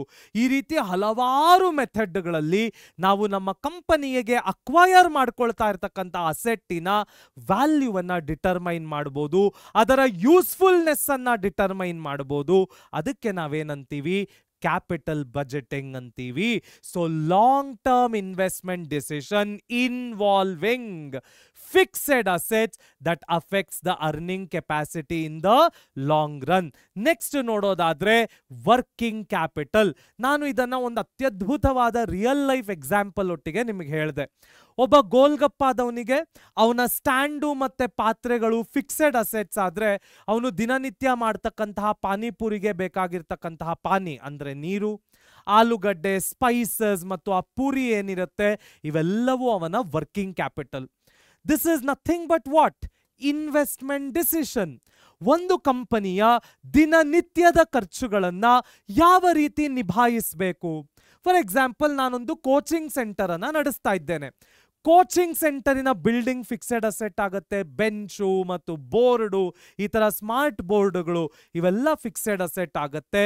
ಆದ್ರೆ ಆ ಕೋಚಿಂಗ್ ಸೆಂಟರ್ ಅಲ್ಲಿ ದಿನನಿತ್ಯ ಮಕ್ಕಳಿಗೆ ಬೇಕಾಗಿರ್ತಕ್ಕಂತಹ ನ್ಯಾಪ್ಕಿನ್ಗಳಾಗಿರ್ಬೋದು, ಒಂದಿಷ್ಟು ಸ್ನ್ಯಾಕ್ಸ್ಗಳಾಗಿರ್ಬೋದು, ದಿನನಿತ್ಯ ಬಂದು ಹೋಗ್ತಕ್ಕಂತಹ ಕಸ್ಟಮರ್ಸ್ ಅಥವಾ ಯಾರು ಪೇರೆಂಟ್ಗಳಿರ್ತಾರೆ ಅವರಿಗೆ ಕೊಡ್ತಕ್ಕಂತಹ ಫ್ರೆಶ್ನರ್ಸ್ ಆಗಿರ್ಬೋದು, ರಿಫ್ರೆಶ್ಮೆಂಟ್ಸ್ ಆಗಿರ್ಬೋದು, ಇವೆಲ್ಲ ಏನಾಗುತ್ತೆ ಡೇ ಟು ಡೇ ಆಪರೇಷನ್ಸ್ಗೆ ಬೇಕಾಗಿರ್ತಕ್ಕಂಥ ಖರ್ಚಾಗುತ್ತೆ. ಅಥವಾ ಕೋಚಿಂಗ್ ಸೆಂಟರ್ ನಲ್ಲಿ ಬರ್ತಕ್ಕಂತಹ ಎಲೆಕ್ಟ್ರಿಸಿಟಿ ಬಿಲ್ಗಳಾಗಿರ್ಬೋದು, ಚಾಕ್ ಪೀಸ್ಗಳಾಗಿರ್ಬೋದು, ಇವೆಲ್ಲವೂ ಡೇ ಟು ಡೇ ಆಪರೇಷನ್ಸ್ ಖರ್ಚಾಗುತ್ತೆ. ಇದನ್ನ ನಾವು ಹೇಗೆ ಮ್ಯಾನೇಜ್ ಮಾಡ್ತೀವಿ? ಅದಕ್ಕೆ ನಾವೇನಂತೀವಿ, working capital. So short term investment decision concerning the levels of cash, inventory and receivables. Next, risk and return balance. Very very important. ನಾನು ಇದನ್ನ ಮುಂಚೆಯೂ ಕೂಡ ಹೇಳಿದ್ದೀನಿ. ಯಾವುದೇ ಒಂದು ಕಂಪನಿ ತಾವು ತಗೊಳ್ತಾ ಇರ್ತಕ್ಕಂತಹ ರಿಸ್ಕಿಗೆ ಪರ್ಮನೆಂಟ್ ಆಗಿ ಒಳ್ಳೆಯ ರಿಟರ್ನ್ಸ್ ನಿಜವಾಗ್ಲೂ ಬರುತ್ತಾ? ಈ ರಿಸ್ಕ್ ರಿಟರ್ನ್ ರೇಷಿಯೋ ಯಾವ ರೀತಿ ಫ್ಲಕ್ಚುವೇಟ್ ಆಗ್ತಾ ಇದೆ ಇದನ್ನ ತಿಳ್ಕೊಳ್ತಕ್ಕಂಥದ್ದು ಬಹಳ ಮುಖ್ಯವಾಗುತ್ತೆ. ಆ ರಿಸ್ಕ್ ರಿಟರ್ನ್ ರೇಷಿಯೋ ಕಂಪನಿಗೆ ಲಾಭದಾಯಕವಾಗಿದ್ರೆ ಮಾತ್ರನೇ ಅವರು ಆ ಇನ್ವೆಸ್ಟ್ಮೆಂಟ್ ಡಿಸಿಷನ್ ಅನ್ನ ತಗೊಳ್ಬೇಕಾಗತ್ತೆ. ಅದಕ್ಕೆ ನಾವೇನಂತೀವಿ, risk return balance, evaluating the project based on the returns associated risk to maximise our shareholders value. So ನಾವು ಯಾವುದೇ ನಿರ್ಧಾರವನ್ನ ತಗೊಂಡ್ರು ಕೂಡ ಅಲ್ಟಿಮೇಟ್ಲಿ ಎಲ್ಲವೂ ಫೈನಾನ್ಸ್ ನಲ್ಲಿ ಒಂದೇ ಒಂದಕ್ಕೆ ಬಂದು ನಿಂತ್ಕೊಳ್ತದೆ, ಅದು ಪ್ರಾಫಿಟಬಿಲಿಟಿ ಮತ್ತು ಶೇರ್ ಹೋಲ್ಡರ್ಸಿನ ಮ್ಯಾಕ್ಸಿಮೈಸೇಷನ್ ಆಫ್ ವ್ಯಾಲ್ಯೂ. ಹಾಗಾದ್ರೆ ನೆಕ್ಸ್ಟ್ ನಮಗೆ ಏನು ಕಲೀಲಿಕ್ಕೆ ಸಿಗತ್ತೆ ನೋಡೋಣ ಬನ್ನಿ. ಮುಂದಿನ topic, factors affecting the capital budgeting decision. ಇದನ್ನ ನಾನು ಕ್ಯಾಪಿಟಲ್ ಬಜೆಟಿಂಗ್ ಅನ್ನ ಎಕ್ಸ್ಪ್ಲೈನ್ ಮಾಡಬೇಕಾದ್ರೇನೆ ಕ್ಲೀನ್ ಆಗಿ ಹೇಳಿದೆ. ಮತ್ತೊಮ್ಮೆ ಮೊದಲನೆಯ ಫ್ಯಾಕ್ಟರ್ ನೋಡೋಣ, ಕ್ಯಾಶ್ ಫ್ಲೋಸ್. ಯಾವ ರೀತಿ ನಾನೊಂದು ಫಿಕ್ಸೆಡ್ ಅಸೆಟ್ ಅನ್ನ ಅಕ್ವೈರ್ ಮಾಡಿಕೊಂಡಾಗ ನನ್ನ ಕಂಪನಿಗೆ ಆ ಫಿಕ್ಸೆಡ್ ಅಸೆಟ್ಟಿನಿಂದ ಕ್ಯಾಶ್ ಫ್ಲೋ ಬರುತ್ತೆ. ಇದನ್ನ ನಾವು ರಿಯಲ್ ಲೈಫಲ್ಲೇ ಉದಾಹರಣೆ ತಗೊಳ್ಳೋಣ. ನಾನೊಂದು ಬಿಲ್ಡಿಂಗ್ ಕಟ್ತೀನಿ, ಗ್ರೌಂಡ್ ಫ್ಲೋರ್ ಅಲ್ಲಿ ಖುಷಿಯಾಗಿ ಸ್ವಂತ ಮನೆ ಕಟ್ಕೊಂಡು ನಾನಿರ್ತೀನಿ. ಇನ್ನೊಂದು 3 ಫ್ಲೋರ್ ಕಟ್ಟಿ ಒಂದು ಸಣ್ಣದಾಗ ಒಂದು 6 ಮನೆಗಳನ್ನ ಕಟ್ಟಿ 6 ಮನೆಗಳನ್ನು ಬಾಡಿಗೆಗೆ ಬಿಡ್ತೀನಿ. ಆ 6 ಮನೆಗಳಿಂದ ನನ್ನ ಕ್ಯಾಶ್ ಫ್ಲೋಸ್ ಏನು? ಈಗ ಬಿಲ್ಡಿಂಗ್ ಕಟ್ಟಲಿಕ್ಕೆ, ಸೈಟ್ ತಗೊಳ್ಳಿಕ್ಕೆ ನಾನು ಸಾಲ ಮಾಡಿರ್ತೀನಿ. ಈ 6 ಮನೆಗಳ ಬಾಡಿಗೆಯನ್ನ ನಂಬ್ಕೊಂಡು ನಾನು ಆ ಸಾಲವನ್ನ ಮಾಡಿರ್ತೀನಿ, ಸಾಲವನ್ನ ತೀರಿಸಬೇಕಾಗತ್ತೆ. ಈ 6 ಮನೆಗಳಿಂದ ಪ್ರತಿ ತಿಂಗಳು ನನಗೆ ಬರ್ತಕ್ಕಂತಹ ಕ್ಯಾಶ್ ಫ್ಲೋ ಏನು? That is exactly what happens in business also. ನಾನು ಯಾವುದೇ ಎಕ್ವಿಪ್ಮೆಂಟ್ ತಗೊಂಡಾಗ, ಯಾವುದೇ ಮಷಿನರಿ ತಗೊಂಡಾಗ, ಅಥವಾ ಬೇರೆ ಯಾವುದೇ ಫಿಕ್ಸೆಡ್ ಅಸೆಟ್ ತಗೊಂಡಾಗ ಆ ಎಕ್ವಿಪ್ಮೆಂಟ್ನಿಂದ, ಆ ಮಷಿನರಿಯಿಂದ, ಆ ಫಿಕ್ಸೆಡ್ ಅಸೆಟ್ಟಿನಿಂದ ನಮಗೆ ಬರ್ತಕ್ಕಂತಹ ಕ್ಯಾಶ್ ಫ್ಲೋಸ್ ಏನು? ಅದಕ್ಕೆ ನಾವು ಕ್ಯಾಪಿಟಲ್ ಬಜೆಟಿಂಗ್ ಡಿಸಿಷನ್ಗಳ ಮುಖೇನ ತಗೊಳ್ಬೇಕಾಗತ್ತೆ. So the series of cash receipts and payments over the life of an investment must be carefully analyzed before making capital budgeting decision. ಇದನ್ನ ಕೇರ್ಫುಲ್ ಆಗಿ ಅನಲೈಸ್ ಮಾಡ್ಲಿಕ್ಕೆ ಯಾವ ಮೆಥಡ್ ಇದೆ? ನಾನು ಹೇಳಿದ ಹಾಗೆ ನೆಟ್ ಪ್ರೆಸೆಂಟ್ ವ್ಯಾಲ್ಯೂ ಮೆಥಡ್ ಇದೆ, IRR ಅಂದ್ರೆ internal rate of returns method ಇದೆ, ARR accounting rate of returns method ಇದೆ. ಸೊ ಈ ರೀತಿಯಲ್ಲೆಲ್ಲ ನಾವು ಕ್ಯಾಪಿಟಲ್ ಬಜೆಟಿಂಗ್ ಡಿಸಿಷನ್ಗಳನ್ನ ತಗೊಳ್ಬಹುದು ಕ್ಯಾಶ್ ಫ್ಲೋಸ್ ಅನ್ನ ಲೆಕ್ಕ ಹಾಕ್ಲಿಕ್ಕೆ. ನೆಕ್ಸ್ಟ್ ನಾವು rate of returns. This is obvious.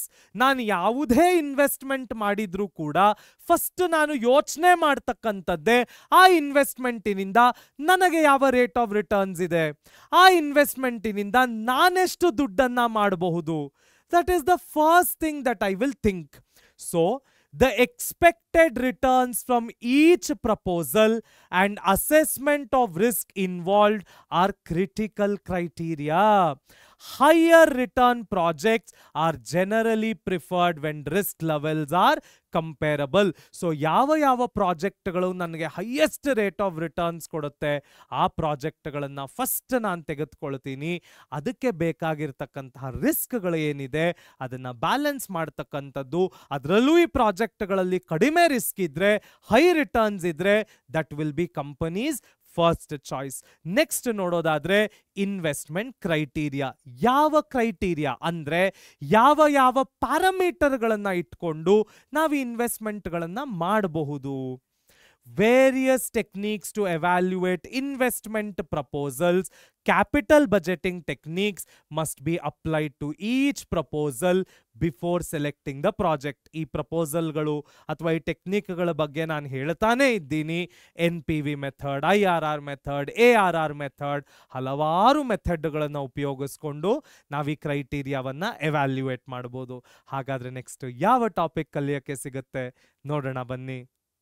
ಮುಂದಿನ topic financing decisions, sources and structure. So ನಮ್ಮ ಎರಡನೆಯ ಡಿಸಿಷನ್ ಇನ್ವೆಸ್ಟ್ಮೆಂಟ್ ಡಿಸಿಷನ್ಸ್ ನ ನಂತರ ನೋಡೋದಾದ್ರೆ ಫೈನಾನ್ಸಿಂಗ್ ಡಿಸಿಷನ್ಸ್. ಅದರಲ್ಲಿ ಮೊದಲನೆಯದು optimal mix, finding the right balance between debt and equity. ನಾನು ನನ್ನ ಕಂಪನಿಯನ್ನ ನಡೆಸಬೇಕಾದ್ರೆ ಎಷ್ಟು ಓನರ್ಶಿಪ್ ಅನ್ನ ಮಾರಾಟ ಮಾಡಬೇಕು, ಎಷ್ಟು ಡೆಟ್ ಅನ್ನ ನಾನು ತಗೊಳ್ಬೇಕು, ಎಷ್ಟು ಸಾಲಗಳನ್ನ ತೆಗೆದುಕೊಂಡು ನಾನು ನನ್ನ ಬಿಸ್ನೆಸ್ ಅನ್ನ ರನ್ ಮಾಡಬೇಕು. Optimal mix. ನೆಕ್ಸ್ಟ್ ನೋಡೋದಾದ್ರೆ ಕಾಸ್ಟ್ ಕನ್ಸಿಡರೇಷನ್ಸ್ ವೆರಿ ಇಂಪಾರ್ಟೆಂಟ್. ನಾನು ಡೆಟ್ ಅನ್ನ ತಗೊಳ್ಳೋದಾದ್ರೆ ಎಷ್ಟು ಇಂಟ್ರೆಸ್ಟ್ ರೇಟ್ ಕೊಡಬೇಕಾಗತ್ತೆ, ಎಕ್ವಿಟಿ ತಗೊಳ್ಳೋದಾದ್ರೆ ಎಷ್ಟು ಡಿವಿಡೆಂಟ್ಗಳನ್ನ ಜನಕ್ಕೆ ಡಿಕ್ಲೇರ್ ಮಾಡಿದಾಗ ಅವರು ಹೆಚ್ಚೆಚ್ಚು ಇನ್ವೆಸ್ಟ್ ಮಾಡ್ತಾರೆ, ನನ್ನ ಶೇರ್ ಹೋಲ್ಡರ್ಗಳ ವ್ಯಾಲ್ಯೂ ಎಷ್ಟು ಮ್ಯಾಕ್ಸಿಮೈಸ್ ಮಾಡಿದ್ರೆ ನನಗೆ ಲಾಭ ಆಗತ್ತೆ, ಇದೆಲ್ಲದಕ್ಕೂ ಒಂದು ಕಾಸ್ಟ್ ಇದೆ. ಆ ಕಾಸ್ಟಿನ ಲೆಕ್ಕಾಚಾರವೇ cost consideration, evaluating the cost of each source. Risk assessment, ಯಾವುದೇ ರಿಟರ್ನ್ಸ್ ಬರಬೇಕು ಅಂದ್ರೆ ರಿಸ್ಕ್ ಅನ್ನ ತೆಗೆದುಕೊಳ್ಳಬೇಕಾಗತ್ತೆ. ನಾನು ಈ ಪೆನ್ನನ್ನ ಹೀಗೆ ಇಟ್ಕೊಳ್ಳೋದು ಕೂಡ ಒಂದು ರಿಸ್ಕ್. ಇದು ಬಿದ್ದೋದ್ರೆ, ಒಡೆದೋದ್ರೆ, ನಾನು ಒಂದು ಹೆಜ್ಜೆ ಇಡ್ತಕ್ಕಂಥದ್ದು ಕೂಡ ಒಂದು ರಿಸ್ಕ್. ಅಕಸ್ಮಾತ್ ಯಾರಾದ್ರೂ ಒಂದು ಹೆಜ್ಜೆ ಇಡ್ತಾ ಅಕಸ್ಮಾತ್ ಆಗಿ ಸ್ಲಿಪ್ ಆಗ್ಬಿಟ್ರೆ, ಎಲ್ಲ ಎವ್ಯಾಲ್ಯೂಯೇಷನ್ಗಳಲ್ಲೂ, ಎಲ್ಲ ರಿಟರ್ನ್ಸ್ ಎವ್ಯಾಲ್ಯೂಯೇಷನ್ಗಳಲ್ಲೂ ರಿಸ್ಕ್ ಇರಲೇಬೇಕು. ಆದರೆ ಆ ರಿಸ್ಕ್ನ ಕ್ಯಾಲ್ಕ್ಯುಲೇಷನ್ ಬಹಳ ಮುಖ್ಯವಾಗುತ್ತೆ.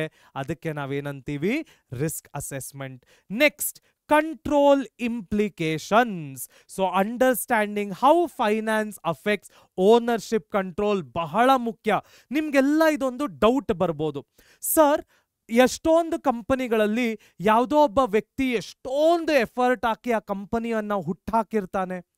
ಅವನು ಹುಟ್ಟಾಕಿದ ನಂತರ ಎಷ್ಟೊಂದು ಎಫರ್ಟ್ಸ್ ಹಾಕಿ ಫೈನಾನ್ಸ್ ಅನ್ನ ತಂದು ಬಿಸ್ನೆಸ್ ಅನ್ನ ನಡೆಸಿ ಬಿಲಿಯನ್ಸ್ ಆಫ್ ಡಾಲರ್ಸ್ ವ್ಯಾಲ್ಯೂಯೇಷನ್ಗೆ ಆ ಬಿಸ್ನೆಸ್ ಅನ್ನ ತಗೊಂಡು ಹೋಗಿರ್ತಾನೆ. One fine day board members ಅವನನ್ನೇ ಕಂಪನಿಯಿಂದ ಕಿಕ್ಔಟ್ ಮಾಡಿಬಿಡ್ತಾರಲ್ಲ ಸರ್, ಏನು ಮಾಡೋದು? ಅದಕ್ಕೆ ಹೇಳೋದು, ಕಂಟ್ರೋಲ್ ಇಂಪ್ಲಿಕೇಶನ್ ಬಹಳ ಇಂಪಾರ್ಟೆಂಟ್ ಆಗುತ್ತೆ. ಒಂದು, ಈ ರೀತಿ ಆಗುತ್ತೆ ಅನ್ನೋ ಕಾರಣಕ್ಕೆ ಆ ಥರ ಕಂಪನಿಗಳನ್ನು ಶುರು ಮಾಡಿರ್ತಕ್ಕಂಥವ್ರು ಪ್ರಮೋಟರ್ಸ್ ಸ್ಟೇಕ್ ಅಂತ ಅವರು ಇಟ್ಕೊಂಡೇ ಇರ್ತಾರೆ. ಅವರನ್ನ ಕಂಪನಿಯಿಂದ ಆಚೆ ಹಾಕಿದ್ರೂ ಕೂಡ ದುಡ್ಡಿನ ರೂಪ ಅಂತ ಬಂದಾಗ ಯಾವುದೇ ಮೋಸ ಆಗೋದಿಲ್ಲ. ಯಾಕೆ ಅಂದ್ರೆ ಅವ್ರ ಹತ್ರ ಪ್ರಮೋಟರ್ಸ್ ಸ್ಟೇಕ್ ಇರುತ್ತೆ. ಇದಕ್ಕೆ ಒಂದು ಅತ್ಯದ್ಭುತವಾದ ರಿಯಲ್ ಲೈಫ್ ಎಕ್ಸಾಂಪಲ್ ತಗೊಳ್ಳೋದಾದ್ರೆ ಅಶ್ನೀರ್ ಗ್ರೋವರ್. ಅಶ್ನೀರ್ ಗ್ರೋವರ್ ಅನ್ನ ಒಂದಿಷ್ಟು ಇಂಪ್ಲಿಕೇಶನ್ಸ್ ಮಾಡಿ ಭಾರತ್ ಪೇ ಇಂದ ಆಚೆ ಹಾಕಿದ್ರು. ಆದರೆ ಅವರಿಗೆ ಅದರಿಂದ ಲಾಸ್ ಆಗಲಿಲ್ಲ, ಆ ಪೊಸಿಷನ್ ಬಿಡಬೇಕಾಯಿತು. ಆದರೆ ದುಡ್ಡಿನ ರೂಪದಲ್ಲಿ ನೀವು ನೋಡಿದ್ರೆ ಅವ್ರ ಹತ್ರ ಪ್ರಮೋಟರ್ಸ್ ಸ್ಟೇಕ್ ಹಾಗೇ ಇತ್ತು. ಅವರಿಗೆ ದುಡ್ಡು ಏನು ತಲುಪಬೇಕಾಯಿತು ಅದು ತಲುಪ್ತು. ಅದಕ್ಕೆ ಯಾವುದೇ ಒಂದು ಕಂಪನಿಯನ್ನ ಶುರು ಮಾಡ್ತಕ್ಕಂತಹ ವ್ಯಕ್ತಿ, ಇವರನ್ನ ನಾವು ಪ್ರಮೋಟರ್ಸ್ ಅಂತ ಕರಿತೀವಿ. ನಮ್ಮ ಬಿಸ್ನೆಸ್ ಸ್ಟಡೀಸಿನ ಫಸ್ಟ್ PUC ಯಲ್ಲಿ ನೀವು ಇದನ್ನು ಕಲ್ತಿರ್ತೀರಾ. ಸೊ ಆ ಪ್ರಮೋಟರ್ಸ್ ಸ್ಟೇಕ್ ಆ ವ್ಯಕ್ತಿ ಹತ್ರ ಇದ್ದೇ ಇರುತ್ತೆ. ಆದರೂ ಕೂಡ ಯಾವುದೇ ಒಂದು ಕಂಪನಿಯಲ್ಲಿ ಓನರ್ಶಿಪ್ ನ ಆದಷ್ಟು ಮೇನ್ ಓನರೇ ಇಟ್ಕೊಂಡಿದ್ರೆ ಡಿಸಿಷನ್ ತಗೊಳ್ತಕ್ಕಂಥದ್ದು ಸುಲಭ ಆಗತ್ತೆ. ನಾನು ಯಾವಾಗ ಶೇರುಗಳನ್ನ ಜಾಸ್ತಿ ಬೇರೆಯವರಿಗೆ ಕೊಡಕ್ಕೆ ಮಾರ್ಲಿಕ್ಕೆ ಶುರು ಮಾಡ್ತೀನಿ, ನಾನು ತಗೊಳ್ತಕ್ಕಂಥ ನಿರ್ಧಾರ ಅಷ್ಟು ಇಂಪಾರ್ಟೆಂಟ್ ಅನ್ನಿಸ್ಕೊಳ್ಳಲ್ಲ. ಯಾಕೆಂದ್ರೆ ನನ್ನ ಹತ್ರ ವೋಟಿಂಗ್ ಪವರ್ ಇರೋದಿಲ್ಲ. ಆದ ಕಾರಣ ಕಂಟ್ರೋಲ್ ಇಂಪ್ಲಿಕೇಶನ್ ಬಹಳ ಮುಖ್ಯವಾಗುತ್ತೆ. ಹಾಗಾದ್ರೆ ನೆಕ್ಸ್ಟ್ ಯಾವ ಟಾಪಿಕ್ ಕಲಿಯಕ್ಕೆ ಸಿಗತ್ತೆ ನೋಡೋಣ ಬನ್ನಿ. ಮುಂದಿನ topic, factors affecting financing decision. ಯಾವ ಯಾವ ಫ್ಯಾಕ್ಟರ್ಗಳನ್ನೆಲ್ಲ ನಾವು ಫೈನಾನ್ಸಿಂಗ್ ಡಿಸಿಷನ್ಗೆ ಒಳಪಡಿಸಬೇಕಾಗತ್ತೆ? ಮೊದಲನೆಯದು ಕಾಸ್ಟ್.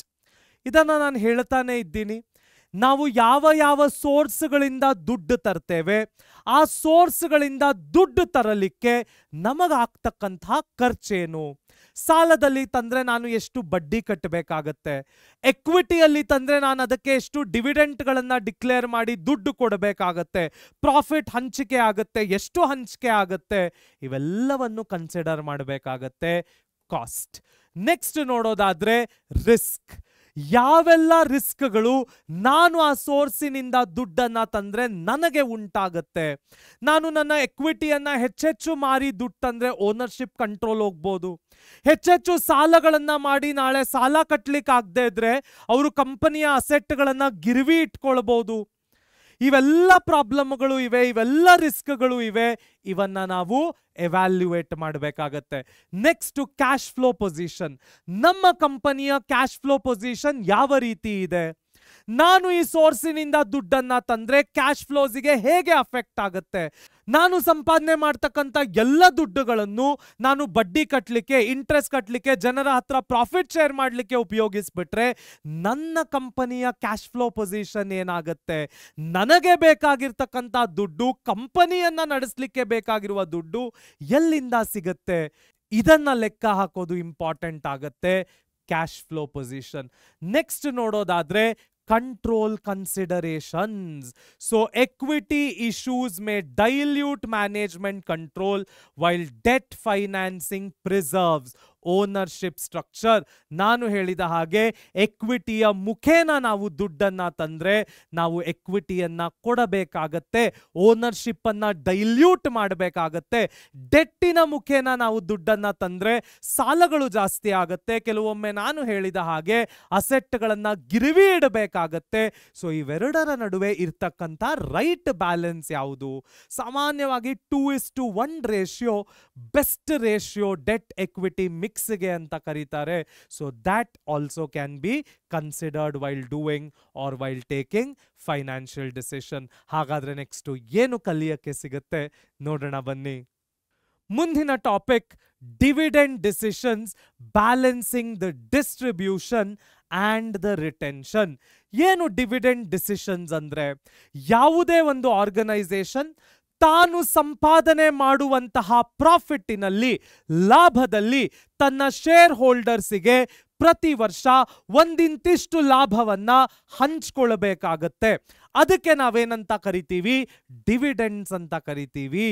ಹಾಗಾದ್ರೆ ಈ ಕಂಪನಿ ತಮ್ಮ ಶೇರ್ ಹೋಲ್ಡರ್ಸ್ ಒಟ್ಟಿಗೆ ಎಷ್ಟು ಪರ್ಸೆಂಟೇಜ್ ಆಫ್ ಪ್ರಾಫಿಟ್ಸ್ ಅನ್ನ ಶೇರ್ ಮಾಡಬೇಕು? ಎಷ್ಟು ಪರ್ಸೆಂಟೇಜ್ ಆಫ್ ಪ್ರಾಫಿಟ್ಸ್ ಅನ್ನ ಶೇರ್ ಮಾಡಿದ್ರೆ ಕಂಪನಿಗೂ ತೊಂದರೆ ಆಗಲ್ಲ, ಶೇರ್ ಹೋಲ್ಡರ್ಸು ನಮ್ಮ ಕೈಯಲ್ಲೇ ಉಳ್ಕೊಳ್ತಾರೆ. ಆ ಪರ್ಸೆಂಟೇಜ್ ಅನ್ನ ಡಿಸೈಡ್ ಮಾಡಲಿಕ್ಕೆ, ಆ ನಿರ್ಧಾರವನ್ನ ತಗೊಳ್ಳಿಕ್ಕೆ ನಾವೇನಂತ ಕರಿತೀವಿ? ಡಿವಿಡೆಂಟ್ ಡಿಸಿಷನ್ಸ್ ಅಂತ ಕರಿತೀವಿ. So the dividend dilemma. ಯಾಕೆ ಇದು ಡೈಲಮಾ ಅಂದ್ರೆ, ಶೇರ್ ಹೋಲ್ಡರ್ಸ್ನು ನಾವು ಉಳಿಸ್ಕೊಳ್ಬೇಕು, ಕಂಪನಿಯ ಕ್ಯಾಶ್ ಫ್ಲೋನು ಎಫೆಕ್ಟ್ ಆಗಬಾರ್ದು, ಡಿವಿಡೆಂಡ್ಸು ಡಿಕ್ಲೇರ್ ಆಗಬೇಕು. ಹೇಗೆ ಮಾಡೋದು? ಅದಕ್ಕೆ ಬರ್ತಕ್ಕಂತಹ ಸ್ಟ್ರಾಟಜಿ ಏನು? ಅದನ್ನ ನಿರ್ಧಾರ ಮಾಡತಕ್ಕಂಥದ್ದೇ dividend decision. So dividend decisions determine how much profit to be distributed to shareholders, how much should be retained in the business. The extent of retained earnings also influences the financing decision, as retained profits reduces the need of external funding. ನಾನು ಸಂಪಾದನೆ ಮಾಡ್ತಕ್ಕಂತಹ ಲಾಭಗಳನ್ನ ನಾನು ವಾಪಸ್ ತಿರುಗಿಸಿ ಬಿಸ್ನೆಸ್ಸಿಗೆ invest ಮಾಡಿದಾಗ ಆಚೆ ಕಡೆಯಿಂದ ನಾನು ತರುವಂತಹ ಸಾಲ ಆಗಿರ್ಬೋದು, ಆಚೆ ಕಡೆಯವರಿಗೆ ನಾನು ಮಾರಿ ಅಂದ್ರೆ ಎಕ್ವಿಟಿಯನ್ನ ಡೈಲ್ಯೂಟ್ ಮಾಡಿ ದುಡ್ಡನ್ನ ತರ್ತಕ್ಕಂಥದ್ದು ಕಡಿಮೆ ಆಗತ್ತೆ. ನಮ್ಮ ಲಾಭದಲ್ಲಿ ನಾವು ಸಂಪಾದನೆ ಮಾಡಿದಂಥ ದುಡ್ಡನ್ನೇ ವಾಪಸ್ ಇನ್ವೆಸ್ಟ್ ಮಾಡ್ದಂಗೆ ಆಗತ್ತೆ. So it is very important to decide ಎಷ್ಟು ಡಿವಿಡೆಂಡ್ ಕೊಡಬೇಕು, ನಾವೆಷ್ಟು ಉಳಿಸ್ಕೊಳ್ಬೇಕು ಅಂತಕ್ಕಂಥದ್ದನ್ನ. Next, dividend decision should be taken keeping in view overall objective of maximizing shareholder wealth, balancing immediate returns with long-term growth potential. shareholders nu ಉಳಿಸ್ಕೊಳ್ಬೇಕು, ಕಂಪನಿಯನ್ನು ಬೆಳೆಸಬೇಕು, ಕಂಪನಿಯನ್ನ $1 billion valuation, $multi-billion ವ್ಯಾಲ್ಯೂಯೇಷನ್ಗೆ ಕರ್ಕೊಂಡು ಹೋಗ್ಬೇಕು. ಅದಕ್ಕೆ ಪ್ರಾಫಿಟ್ಸ್ ಬೇಕು, ಫಂಡ್ಸ್ ಬೇಕು, ಇನ್ವೆಸ್ಟ್ಮೆಂಟ್ಸ್ ಬೇಕು, ಇವೆಲ್ಲದಕ್ಕೂ ನಿರ್ಧಾರನೂ ಬೇಕು. ಅದಕ್ಕೆ ನಾವೇನಂತೀವಿ? ಡಿವಿಡೆಂಡ್ ಡಿಸಿಷನ್ಸ್ ಅಂತ ಕರಿತೀವಿ. ಹಾಗಾದ್ರೆ ನೆಕ್ಸ್ಟ್ ಯಾವ ಟಾಪಿಕ್ ಕಲೀಲಿಕ್ಕೆ ಸಿಗುತ್ತೆ ನೋಡೋಣ ಬನ್ನಿ. ಮುಂದಿನ topic factors affecting dividend decisions. So ಮೊದಲನೆಯ ಫ್ಯಾಕ್ಟರ್ ಫೈನಾನ್ಷಿಯಲ್ ಫ್ಯಾಕ್ಟರ್ಸ್. ನಾನು ಹೇಳಿದ ಹಾಗೆ ಡಿವಿಡೆಂಟ್ಗಳನ್ನ ಡಿಕ್ಲೇರ್ ಮಾಡಬೇಕಾದ್ರೆ it is very important to know ನನ್ನ ಕಂಪನಿಯ ಪ್ರಾಸ್ಪೆಕ್ಟಿವ್ ಗ್ರೋತ್ ಏನು, ಫ್ಯೂಚರ್ ಅಲ್ಲಿ ನನ್ನ ಕಂಪನಿಗೆ ಎಷ್ಟು ಗ್ರೋತ್ ಪೊಟೆನ್ಷಿಯಲ್ ಇದೆ, ಅದರ ನಿರ್ಧಾರದ ಮೇಲೆ ನಾವು ಡಿವಿಡೆಂಟ್ ಅನ್ನ ಡಿಕ್ಲೇರ್ ಮಾಡಬೇಕಾಗತ್ತೆ. ಮೊದಲನೆಯದಾಗಿ ಅಮೌಂಟ್ ಆಫ್ ಅರ್ನಿಂಗ್ಸ್, ಎಷ್ಟು ಕಂಪನಿ ಲಾಭವನ್ನ ಗಳಿಸಿದೆ. ಎರಡನೆಯದು ಸ್ಟೆಬಿಲಿಟಿ ಮತ್ತು ಕ್ಯಾಶ್ ಫ್ಲೋ ಪೊಸಿಷನ್. ಈ ವರ್ಷ ಏನೋ ಬಂದ್ಬಿಡ್ತು ದುಡ್ಡು, ಫೇರ್ ಇನಫ್, ಮುಂದೆ ಸ್ಟೆಬಿಲಿಟಿ, ಮುಂದಿನ ವರ್ಷನೂ ಹೀಗೆ ಬರುತ್ತಾ, ಆಚೆ ವರ್ಷನೂ ಹೀಗೆ ಬರುತ್ತಾ, ಬಂದ್ರು ನಾನು ಡಿವಿಡೆಂಡ್ ಡಿಕ್ಲೇರ್ ಮಾಡಿದ್ರು ನನ್ನ ಕ್ಯಾಶ್ ಫ್ಲೋ ಪೊಸಿಷನ್ ಏನು, ನನ್ನ ಕಂಪನಿಗೆ ಬೇಕಾಗಿರ್ತಕ್ಕಂತಹ ದುಡ್ಡಿಗೆ ನಾನು ಏನು ಮಾಡಬೇಕು. ಮತ್ತೊಂದು ಟ್ಯಾಕ್ಸೇಷನ್ ಪಾಲಿಸಿ, ಯಾವ ರೀತಿಯಲ್ಲಿ ನಮ್ಮ ದೇಶದ ಟ್ಯಾಕ್ಸ್ಗಳ ಪಾಲಿಸಿ ಇದೆ, ನಾನೆಷ್ಟು ಟ್ಯಾಕ್ಸ್ಗಳನ್ನ ಕಟ್ಟಬೇಕಾಗತ್ತೆ, ಅದನ್ನ ಅಕಸ್ಮಾತ್ ಕಟ್ಬಿಟ್ಟು ನಾನು ಕ್ಯಾಶ್ ಫ್ಲೋ ತೊಂದರೆ ಮಾಡಿಕೊಂಡ್ರೆ ಕಂಪನಿಯನ್ನು ಹೇಗೆ ಮುನ್ನಡೆಸೋದು, ಇವೆಲ್ಲವೂ ಕೂಡ ಬಹಳ ಮುಖ್ಯವಾಗುತ್ತೆ. Next one, growth considerations. ನನ್ನ ಕಂಪನಿಗೆ ಇರ್ತಕ್ಕಂತಹ ಗ್ರೋತ್ ಆಪರ್ಚುನಿಟೀಸ್ ಯಾವುದು, ನನ್ನ ಕಂಪನಿಗೆ ಇರ್ತಕ್ಕಂತಹ ಕ್ಯಾಪಿಟಲ್ ಮಾರ್ಕೆಟ್ನ ಆಕ್ಸೆಸ್ ಯಾವುದು, ನನ್ನ ಕಂಪನಿಗೆ ಸಿಗ್ತಕ್ಕಂತಹ ಎಕ್ಸ್ಟರ್ನಲ್ ಕ್ಯಾಪಿಟಲಿನ ಕಾಸ್ಟ್ ಏನು, ನನಗೆ ಯಾವ್ಯಾವ ಕ್ಯಾಪಿಟಲ್ ಮಾರ್ಕೆಟ್, ನಾನು ಅಮೆರಿಕಾದಲ್ಲಿ ನನ್ನ ದುಡ್ಡನ್ನ ರೇಸ್ ಮಾಡ್ಬೋದಾ, ಆಫ್ರಿಕಾದಲ್ಲಿ ದುಡ್ಡನ್ನ ರೇಸ್ ಮಾಡ್ಬೋದಾ, ಭಾರತದಲ್ಲಿ ಎಷ್ಟು ದುಡ್ಡನ್ನ ರೇಸ್ ಮಾಡ್ಬೋದು, ನಾನು ರೇಸ್ ಮಾಡಿದ್ರೆ ಆ ದುಡ್ಡಿಗೆ ಮಾಡಬೇಕಾಗಿರ್ತಕ್ಕಂಥ ಖರ್ಚು ಏನು, ಇವೆಲ್ಲವೂ ಕೂಡ ಗ್ರೋತ್ ಕನ್ಸಿಡರೇಷನ್ಸ್ ಆಗುತ್ತೆ. ನೆಕ್ಸ್ಟ್ ನೋಡೋದಾದ್ರೆ ಸ್ಟೇಕ್ ಹೋಲ್ಡರ್ಸ್ ಎಕ್ಸ್ಪೆಕ್ಟೇಷನ್. ನಾನು ಹೇಳಿದ ಹಾಗೆ ಕಂಪನಿಯ ಗ್ರೋತ್ ಅನ್ನು ನೋಡಬೇಕು, ಸ್ಟೇಕ್ ಹೋಲ್ಡರ್ಸ್ ಅನ್ನು ನಮ್ಮಲ್ಲೇ ಉಳಿಸ್ಕೊಳ್ಬೇಕು. ಶೇರ್ ಹೋಲ್ಡರ್ಸ್ ಎಕ್ಸಿಟ್ ಆಗೋದ್ರೆ ಕಂಪನಿಗೆ ಕೆಟ್ಟ ಹೆಸರು, ಎರಡೂ ಕಡೆ ನಾವು ಬ್ಯಾಲೆನ್ಸ್ ಮಾಡಬೇಕಾಗತ್ತೆ. ಏನಿರುತ್ತೆ ಸ್ಟೇಕ್ ಹೋಲ್ಡರ್ ಎಕ್ಸ್ಪೆಕ್ಟೇಷನ್ ಅದನ್ನ ನೋಡಬೇಕು, ಶೇರ್ ಹೋಲ್ಡರಿನ ಪ್ರಿಫರೆನ್ಸ್ ಏನಿದೆ, ಕಂಪನಿಯ ಗ್ರೋತ್ ಇದೆಯಾ ಅಥವಾ ಅವರಿಗೆ ಜಾಸ್ತಿ ದುಡ್ಡು ಬೇಕಿದೆಯಾ. ಮೊದಲನೆಯದು ಸ್ಟಾಕ್ ಮಾರ್ಕೆಟ್ ರಿಯಾಕ್ಷನ್ಸ್ ಬಹಳ ಮುಖ್ಯ. ಯಾವುದೇ ಒಂದು ಕಂಪನಿ ಸ್ಟಾಕ್ ಮಾರ್ಕೆಟ್ ನಲ್ಲಿ ಲಿಸ್ಟ್ ಆಗಿದ್ದು ಆ ಕಂಪನಿಯ ಯಾವುದಾದ್ರೂ ಒಂದು ಪ್ರಾಮಿನೆಂಟ್ ಫಿಗರಿಗೆ ಏನಾದ್ರೂ ತೊಂದರೆ ಆಯಿತು ಅಂದ್ರೆ ಇಮ್ಮಿಡಿಯೇಟ್ ರಿಯಾಕ್ಷನ್ಗಳು ಮಾರ್ಕೆಟ್ ತೋರ್ಸಕ್ಕೆ ಶುರು ಮಾಡುತ್ತೆ, ಮಾರ್ಕೆಟ್ ಬ್ಲೀಡ್ ಆಗಕ್ಕೆ ಶುರು ಆಗುತ್ತೆ, ಎಲ್ಲರೂ ಶೇರ್ಗಳನ್ನ ಮಾರ್ಲಿಕ್ಕೆ ಶುರು ಮಾಡ್ತಾರೆ. That becomes a problem to the company. So ಆದ ಕಾರಣ ಸ್ಟಾಕ್ ಮಾರ್ಕೆಟ್ ರಿಯಾಕ್ಷನ್ ಹೇಗೆ ಬರುತ್ತೆ. Next stability of dividends and legal and contractual constraints. Okay, ನಾನು ಈ ವರ್ಷ ಏನೋ 100% ಡಿವಿಡೆಂಡ್ ಕೊಟ್ಟೆ, ನೆಕ್ಸ್ಟ್ ಇಯರು ಅದಕ್ಕೆ ನೆಕ್ಸ್ಟ್ ಇಯರು ಯಾವ ರೀತಿ ನನ್ನ ಡಿವಿಡೆಂಟ್ ಅನ್ನ ಸ್ಟೇಬಲ್ ಮಾಡಬೇಕು, ಲೀಗಲ್ ಆಗಿ ಮತ್ತು ನಮ್ಮ ಕಾಂಟ್ರಾಕ್ಟಿನ ಪ್ರಕಾರ ನಾವು ಹೇಗೆ ಡಿವಿಡೆಂಟ್ಗಳನ್ನ ಕೊಡಬೇಕು, ಇವೆಲ್ಲವೂ ಬಹಳ ಮುಖ್ಯವಾಗುತ್ತೆ. ಅದಕ್ಕೆ ನಾವು ಸ್ಟೇಕ್ ಹೋಲ್ಡರ್ಸ್ ಎಕ್ಸ್ಪೆಕ್ಟೇಷನ್ಸ್ ಅಂತೀವಿ.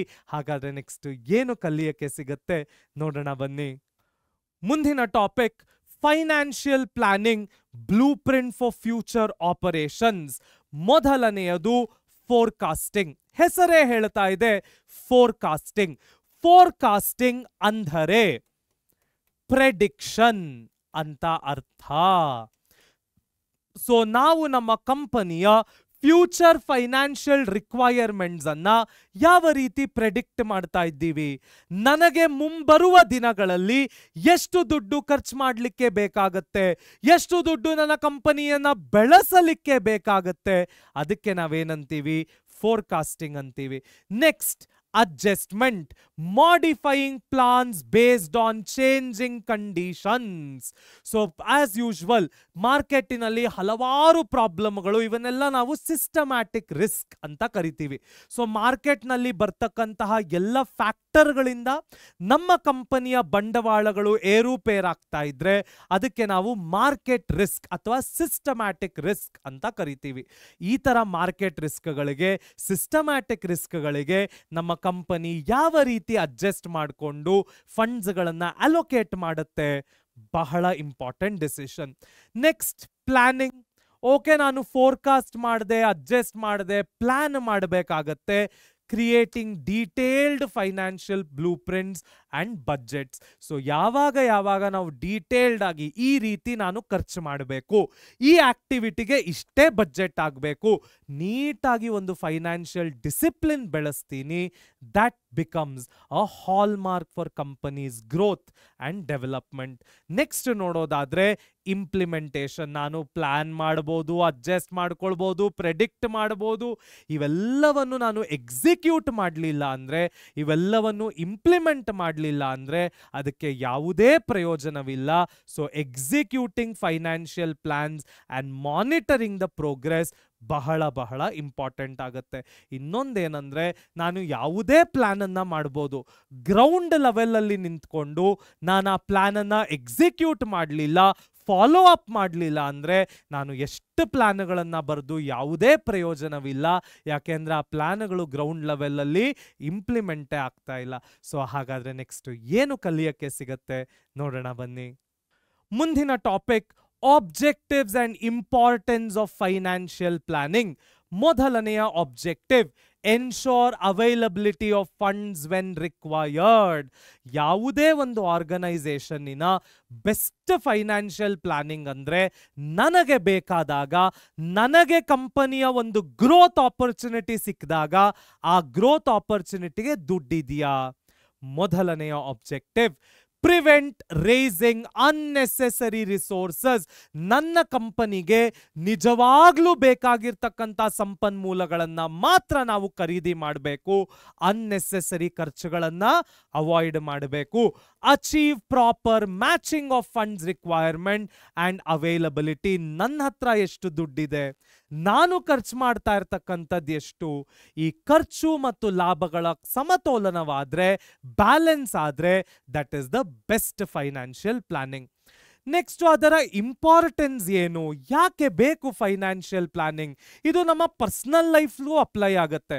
ನಾವು ಯಾವಾಗ ಫೈನಾನ್ಷಿಯಲ್ ಪ್ಲಾನ್ಗಳನ್ನು ಮಾಡ್ಕೊಳ್ತೀವಿ ಆಗಷ್ಟೇ ಬೆಳಿಲಿಕ್ಕೆ ಸಾಧ್ಯ. ಮೊದಲನೆಯದು, helps forecast future scenarios under different business situations.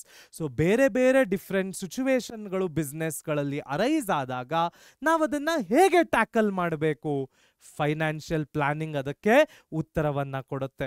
Avoid business shocks and surprises. So ನಾನು ಪರ್ಫೆಕ್ಟ್ ಆಗಿ ಪ್ಲಾನ್ ಮಾಡಿದಾಗ ಈ ರೀತಿಯಲ್ಲೆಲ್ಲ ನಾನು ನನ್ನ ಫೈನಾನ್ಸ್ ಅನ್ನ ಅಲೋಕೇಟ್ ಮಾಡ್ತೀನಿ, ಈ ರೀತಿಯಲ್ಲೆಲ್ಲ ನಾನು ನನ್ನ ಫೈನಾನ್ಸ್ಗಳನ್ನ ಖರ್ಚು ಮಾಡ್ತೀನಿ, ಈ ರೀತಿ ಒಂದು ಪರ್ಫೆಕ್ಟ್ ಪ್ಲಾನ್ ಇದ್ದಾಗ that will help in any shock R any surprise. Shock ಅಂದರೆ ದುಡ್ಡು ಕಳ್ಕೊಳ್ಳೋದಾಗಿರ್ಬೋದು, ಸರ್ಪ್ರೈಸ್ ಅಂದರೆ ಅತಿ ಹೆಚ್ಚು ದುಡ್ಡು ಬರೋದಾಗಿರ್ಬೋದು. ಎರಡೂ ಒಂದು ರೀತಿಯ ಇಂಬ್ಯಾಲೆನ್ಸೇ, ಅದನ್ನ ಬ್ಯಾಲೆನ್ಸ್ ಮಾಡಲಿಕ್ಕೆ ಹೆಲ್ಪ್ ಮಾಡುತ್ತೆ. Next, coordinates various business functions. HR, operation, sales ಇವೆಲ್ಲವೂ ಕೂಡ ನಿಂತಿರ್ತಕ್ಕಂಥದ್ದೇ ದುಡ್ಡಿನಿಂದ. ಅದಕ್ಕೆ ನಾನು ಸ್ಟಾರ್ಟಿಂಗ್ ಆಫ್ ದ ಚಾಪ್ಟರ್ ಒಂದು ಪ್ರಾವರ್ಬ್ ಹೇಳಿದೆ, finance is the life blood of business. So ಯಾವುದೇ ಒಂದು ಬಿಸ್ನೆಸ್ ನಡೀತಕ್ಕಂಥದ್ದೇ ತನ್ನ ಹಣಕಾಸಿನ ಪೊಸಿಷನ್ನಿಂದ. Next, reduces waste and duplication of efforts, links present with the future. So ಇವತ್ತಿನ ಕಾಲಘಟ್ಟಕ್ಕೆ ನಾವು ಇರ್ತಕ್ಕಂತಹ ಪರಿಸ್ಥಿತಿ, ಮುಂದೆ ನಾವು ತಲುಪಬೇಕು ಅನ್ಕೊಂಡಿರ್ತಕ್ಕಂತಹ ಪರಿಸ್ಥಿತಿಗೆ ಮ್ಯಾಚ್ ಮಾಡಲಿಕ್ಕೆ ಫೈನಾನ್ಷಿಯಲ್ ಪ್ಲಾನಿಂಗ್ ಬಹಳ ಮುಖ್ಯವಾಗುತ್ತೆ. Connects investment and financing decisions. ಯಾವ ರೀತಿ ನಾವು ಇನ್ವೆಸ್ಟ್ ಮಾಡ್ತಾ ಇದ್ದೀವಿ, ಅದರ ಇನ್ವೆಸ್ಟ್ಮೆಂಟ್ಗೆ ಬೇಕಾಗಿರ್ತಕ್ಕಂಥ ಸೋರ್ಸ್ಗಳು, ಇವೆಲ್ಲವೂ ಕೂಡ ಫೈನಾನ್ಷಿಯಲ್ ಪ್ಲಾನಿಂಗಿನಿಂದ ಸುಲಭವಾಗುತ್ತೆ. ಹಾಗಾದರೆ ನೆಕ್ಸ್ಟ್ ಏನು ಕಲೀಲಿಕ್ಕೆ ಸಿಗುತ್ತೆ ನೋಡೋಣ ಬನ್ನಿ. ಮುಂದಿನ topic, capital structure, the debt equity mix. ಯಾವ ರೀತಿ ಒಂದು ಕಂಪನಿ ತಮ್ಮ ಕ್ಯಾಪಿಟಲ್ ಅನ್ನ, ಫೈನಾನ್ಸ್ ಅನ್ನ ರೇಸ್ ಮಾಡಬೇಕು. ಮೊದಲನೆಯದು ಆಪ್ಟಿಮಲ್ ಸ್ಟ್ರಕ್ಚರ್. ಒಂದು ಕಂಪನಿ ತನ್ನ ಫೈನಾನ್ಸ್ ಅನ್ನ ರೇಸ್ ಮಾಡಲಿಕ್ಕೆ ಯಾವುದು ಬೆಸ್ಟ್ ಸ್ಟ್ರಕ್ಚರ್? ಸಾಲ ತರಬೇಕಾ, ಓನರ್ಶಿಪ್ ಅನ್ನ ಡೈಲ್ಯೂಟ್ ಮಾಡಬೇಕಾ? ಅದಕ್ಕೆ ನಾವು ಈಗಾಗಲೇ ನಾನು ಹೇಳಿರುವ ಹಾಗೆ ಡೆಟ್ ಎಕ್ವಿಟಿ ಮಿಕ್ಸ್ ಅಂತ ಕರಿತೀವಿ. ಸೊ ಯಾವ ಡೆಟ್ ಎಕ್ವಿಟಿ ಮಿಕ್ಸ್ ಅನ್ನ ಮಾಡಿದಾಗ ನನ್ನ ಶೇರ್ ಹೋಲ್ಡರಿನ ವ್ಯಾಲ್ಯೂ ಮ್ಯಾಕ್ಸಿಮೈಸ್ ಆಗುತ್ತೆ, ಯಾವಾಗ ನನ್ನ ಶೇರ್ ಹೋಲ್ಡರ್ಸಿಗೆ ಲಾಭವಾಗಿ ಅವರು ಹೆಚ್ಚೆಚ್ಚು ನಮ್ಮ ಕಂಪನಿಗೆ ಇನ್ವೆಸ್ಟ್ ಮಾಡ್ತಾರೆ, ಅದನ್ನ ನಾವು ಆಪ್ಟಿಮಲ್ ಸ್ಟ್ರಕ್ಚರ್ ಅಂತ ಕರಿತೀವಿ. Next, owners funds. ಅದು ಎಕ್ವಿಟಿ ಆಗಿರ್ಬೋದು, ಪ್ರಿಫರೆನ್ಸ್ ಆಗಿರ್ಬೋದು, ರಿಟೈನ್ಡ್ ಅರ್ನಿಂಗ್ಸ್ ಆಗಿರ್ಬೋದು. ಏನು ಎಕ್ವಿಟಿ ಶೇರ್ಸ್ ಅಂದ್ರೆ ಅರ್ಥ, ಯಾವುದೇ ಒಂದು ಆರ್ಗನೈಸೇಷನ್ನಲ್ಲಿ ಯಾವುದೇ ವ್ಯಕ್ತಿಗಳು ತಮ್ಮ ಶೇರುಗಳನ್ನ ಅಂದ್ರೆ ತಮ್ಮ ಓನರ್ಶಿಪ್ ಅನ್ನ ಜನರಿಗೆ ಮಾರಾಟ ಮಾಡಿ ಅದರ ಮುಖೇನ ಕಂಪನಿಗೆ ದುಡ್ಡನ್ನ ರೇಸ್ ಮಾಡಿದ್ರೆ ಎಕ್ವಿಟಿ ಅಂತ ಕರಿತೀವಿ. ಎಕ್ವಿಟಿಯಲ್ಲಿ ಇರ್ತಕ್ಕಂಥ ಒಂದು ಲಾಭ ಏನು ಅಂದ್ರೆ ಹೈಯರ್ ರಿಸ್ಕ್, ಹೈಯರ್ ರಿಟರ್ನ್ಸ್ ಮತ್ತು voting rights. Next, preferences. Preference shares ಕೂಡ ಓನರ್ಶಿಪ್ ಡೈಲ್ಯೂಷನ್ನೇ. ಆದರೆ ಇಲ್ಲಿ ನಾವು ಜನರಿಗೆ ಕೊಡಬೇಕಾಗಿರ್ತಕ್ಕಂತಹ ಡಿವಿಡೆಂಟ್ಗಳು ಫಿಕ್ಸ್ ಆಗಿರುತ್ತವೆ ಮತ್ತು ಪ್ರಿಫರೆನ್ಸ್ ಶೇರ್ ಹೋಲ್ಡರ್ಸ್ಗೆ ವೋಟಿಂಗ್ ರೈಟ್ಸ್ ಸಿಗೋದಿಲ್ಲ. Next retained earnings. ಏನು ರಿಟೈನ್ಡ್ ಅರ್ನಿಂಗ್ಸ್ ಅಂದ್ರೆ ರಿಸರ್ವ್ಸ್ ಅಂತ ಅರ್ಥ. ಅದು ಜನರಲ್ ರಿಸರ್ವ್ ಆಗಿರ್ಬೋದು, ರಿಸರ್ವ್ ಫಂಡ್ ಆಗಿರ್ಬೋದು, ಕ್ಯಾಪಿಟಲ್ ರಿಸರ್ವ್ ಆಗಿರ್ಬೋದು, ಸೆಕ್ಯೂರಿಟೀಸ್ ಪ್ರೀಮಿಯಂ ರಿಸರ್ವ್ ಆಗಿರ್ಬೋದು, ಡಿಬೆಂಚರ್ ರಿಡೆಂಪ್ಷನ್ ರಿಸರ್ವ್ ಆಗಿರ್ಬೋದು. ಈ ರೀತಿ ಹಲವಾರು ರಿಸರ್ವ್ಗಳಿದೆ. ಆ ರಿಸರ್ವ್ಗಳನ್ನ ನಾವೇನಂತೀವಿ, ರಿಟೈನ್ಡ್ ಅರ್ನಿಂಗ್ಸ್ ಅಂತ ಕರಿತೀವಿ. ಸೊ ನಮ್ಮ ಕಂಪನಿಯಲ್ಲಿ ಬರ್ತಕ್ಕಂತಹ ಪ್ರಾಫಿಟ್ಗಳನ್ನ ನಾವು ಮುಂದಿನ ಗ್ರೋತಿಗಾಗಿ ಬಳಸಿಕೊಂಡ್ರೆ ಅದಕ್ಕೆ ನಾವೇನಂತೀವಿ, ರಿಟೈನ್ಡ್ ಅರ್ನಿಂಗ್ಸ್ ಅಂತ ಕರಿತೀವಿ. ನೆಕ್ಸ್ಟ್ ನೋಡೋದಾದ್ರೆ ಬಾರೋಡ್ ಫಂಡ್ಸ್. ಬ್ಯಾಂಕಿನಿಂದ ತಗೊಳ್ತಕ್ಕಂತಹ ಲೋನ್ಗಳಾಗಿರ್ಬೋದು, ಜನರಿಂದ ನಾವು ರೇಸ್ ಮಾಡ್ತಕ್ಕಂತಹ ದುಡ್ಡು, ಡಿಬೆಂಚರ್ಗಳಾಗಿರ್ಬೋದು, ಪಬ್ಲಿಕ್ ಡೆಪಾಸಿಟ್ಗಳಾಗಿರ್ಬೋದು, ಅಥವಾ ಫ್ಯಾಮಿಲಿ ಫ್ರೆಂಡ್ಸ್ ಹತ್ರ ಇಸ್ಕೊಳ್ತಕ್ಕಂತಹ ಸಾಲಗಳಾಗಿರ್ಬೋದು. ಇವೆಲ್ಲವೂ ಏನಾಗುತ್ತೆ, ಬಾರೋಡ್ ಫಂಡ್ಸ್ ಆಗುತ್ತೆ. ಸೊ ಯಾವುದೇ ಒಂದು ಆರ್ಗನೈಸೇಷನ್ಗೆ 2:1 is the best debt equity mix ratio ಅಂತಾರೆ. ಸೊ ಸಾಮಾನ್ಯವಾಗಿ ಈ ರೇಷಿಯೋಗಳನ್ನು ಫಾಲೋ ಮಾಡಿದಾಗ ಆ ಕಂಪನಿಯ ಕ್ಯಾಪಿಟಲ್ ಸ್ಟ್ರಕ್ಚರ್ ಬೆಸ್ಟ್ ಅಲ್ಲಿ ಬೆಸ್ಟ್ ಆಗುತ್ತೆ. ಹಾಗಾದ್ರೆ ನೆಕ್ಸ್ಟ್ ಏನು ಕಲೀಲಿಕ್ಕೆ ಸಿಗುತ್ತೆ ನೋಡೋಣ ಬನ್ನಿ. ಮುಂದಿನ topic, debt versus equity, key differences. Equity ಮತ್ತು ಡೆಟ್ಗೆ ಇರ್ತಕ್ಕಂತಹ ವ್ಯತ್ಯಾಸಗಳೇನು? ಮೊದಲನೆಯದು, lower cost than equity for debt. So ಯಾವುದೇ ಸಾಲ ಒಂದು ಫಿಕ್ಸೆಡ್ ಬಡ್ಡಿ ದರದಲ್ಲಿ ಬರುತ್ತೆ. ಅದು 5%, 10%, 12%. ನಾವೆಷ್ಟು ಡಿಸೈಡ್ ಮಾಡ್ತೀವಿ ಅಷ್ಟು ಪರ್ಸೆಂಟ್ ಬಡ್ಡಿಯನ್ನ ಕಟ್ಟಬೇಕಾಗತ್ತೆ. ಆದ್ರೆ ಸಾಮಾನ್ಯವಾಗಿ ಎಕ್ವಿಟಿ ಅಂತ ಬಂದಾಗ ಹೈಯರ್ ಕಾಸ್ಟ್ ದ್ಯಾನ್ ಡೆಟ್. ಯಾಕೆ ಅಂದ್ರೆ ನಾವು ನಮ್ಮ ಕಂಪನಿಯ ಪ್ರಾಫಿಟ್ಗಳನ್ನ ಜನರೊಟ್ಟಿಗೆ ಶೇರ್ ಮಾಡಬೇಕಾಗತ್ತೆ. Let us take one real life example. ನಾನು ಯಾವ್ದಾದ್ರೂ ಒಂದು ದೊಡ್ಡ ಸ್ಟಾರ್ ಅನ್ನ ನನ್ನ ಸಿನಿಮಾಗೆ ತಗೊಳ್ತಾ ಇದ್ದೀನಿ ಅಂದ್ರೆ ಆಸ್ ಅ ಪ್ರೊಡ್ಯೂಸರ್ ನಾನು ನನ್ನ ಪ್ರಾಫಿಟ್ಗಳನ್ನ ಸ್ಟಾರ್ ಜೊತೆಗೆ ಶೇರ್ ಮಾಡಬೇಕಾಗತ್ತೆ. That is equity. ಯಾವ್ದಾದ್ರು ಒಂದು ನಾರ್ಮಲ್ ವ್ಯಕ್ತಿಯನ್ನ ನಾನು ನನ್ನ ಸಿನಿಮಾಗೆ ಹಾಕೊಳ್ತಾ ಇದ್ದೀನಿ ಅಂದ್ರೆ ಆ ವ್ಯಕ್ತಿಗೆ ನಾನು ರೆಮ್ಯುನರೇಷನ್ ಅನ್ನ ಕೊಟ್ಟರೆ ಸಾಕು, ಅವನು ಸಿನಿಮಾದಲ್ಲಿ ಆಕ್ಟ್ ಮಾಡ್ತಾನೆ. That is debt. ಆದ್ರೆ ಇಲ್ಲಿ ವ್ಯತ್ಯಾಸ ಏನು ಆಗುತ್ತೆ ಅಂದ್ರೆ ಈ ನಾರ್ಮಲ್ ವ್ಯಕ್ತಿ ಕ್ಲಿಕ್ ಆಗಿ ಸೂಪರ್ ಸ್ಟಾರು ಆಗಬಹುದು ಅಥವಾ ನಾರ್ಮಲ್ ವ್ಯಕ್ತಿ ಫ್ಲಾಪ್ ಕೂಡ ಆಗಬಹುದು. ಸ್ಟಾರ್ ನಲ್ಲಿ ಕೂಡ ಅಷ್ಟೇ, ಅವನು super star, multi super star ಆಗ್ಬೋದು, ಫ್ಲಾಪ್ ಕೂಡ ಆಗ್ಬೋದು. ಆದರೆ the probability of hit is more. So ಸಾಮಾನ್ಯವಾಗಿ ಜನ ಎಕ್ವಿಟಿ ಡೆಟ್ಗಳ ನಡುವೆ ಯಾವುದು ಬೆಸ್ಟು ಅಂತ ಡಿಸೈಡ್ ಮಾಡಲಿಕ್ಕೆ ಹಲವಾರು ಫ್ಯಾಕ್ಟರ್ಗಳನ್ನ ಕನ್ಸಿಡರ್ ಮಾಡ್ತಾರೆ. ನೆಕ್ಸ್ಟ್ ನೋಡೋದಾದ್ರೆ interest is tax deductible. This is the major advantage of debt. ಯಾವುದೇ ಸಾಲಗಳಿಗೆ ನಾವು ಇಂಟ್ರೆಸ್ಟ್ ಕಟ್ಟಿದಾಗ ಅದು ನಮ್ಮ ಕಂಪನಿಯ ಟ್ಯಾಕ್ಸ್ ಲಯಬಿಲಿಟಿಯನ್ನ ಕಡಿಮೆ ಮಾಡುತ್ತೆ. ಹೇಗೆ? ಒಂದು ನಂಬರ್ ಎಕ್ಸಾಂಪಲ್ ನೋಡಿ. ಇಲ್ಲಿ ನಾನೊಂದು ಫಾರ್ಮ್ಯಾಟ್ ಅನ್ನ ಹಾಕೊಳ್ತೇನೆ. EBIT ಅಂದ್ರೆ ಇದು ನಮ್ಮ ಆಪರೇಟಿಂಗ್ ಪ್ರಾಫಿಟ್, ಮೈನಸ್ ಇಂಟ್ರೆಸ್ಟ್ ಅದು ನಮಗೆ EBT ಅನ್ನ ಕೊಡುತ್ತೆ, ಮೈನಸ್ ಟ್ಯಾಕ್ಸ್ ಅದು ನಮಗೆ ಅರ್ನಿಂಗ್ಸ್ ಆಫ್ಟರ್ ಟ್ಯಾಕ್ಸ್ ಅನ್ನ ಕೊಡುತ್ತೆ. ನಾನಿಲ್ಲಿ ಒಂದು ಎಕ್ವಿಟಿಯನ್ನ ತೆಗೆದುಕೊಳ್ತೇನೆ, ಮತ್ತೊಂದು ಡೆಟ್ ಅನ್ನ ತೆಗೆದುಕೊಳ್ತೇನೆ. ಎಷ್ಟು ಪರ್ಸೆಂಟ್ ಟ್ಯಾಕ್ಸ್ ಇದೆ? ಸಿಂಪಲ್ ಲಾಜಿಕ್ ಮಾಡಲಿಕ್ಕೆ 50% ಟ್ಯಾಕ್ಸ್ ಅನ್ನ ತೆಗೆದುಕೊಳ್ತೇನೆ. ಈಗ EBIT 10 ಕೋಟಿ 10 ಕೋಟಿ, ಎರಡೂ ಕಡೆ ಎಷ್ಟಿದೆ?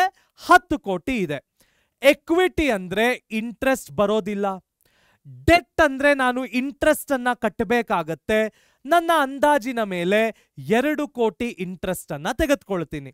ಈಗ ಇಂಟ್ರೆಸ್ಟ್ ಅನ್ನ ಮೈನಸ್ ಮಾಡಿದ ನಂತರ ನನಗೆ ಅರ್ನಿಂಗ್ಸ್ ಬಿಫೋರ್ ಟ್ಯಾಕ್ಸ್ 10 ಕೋಟಿ ಬಂತು.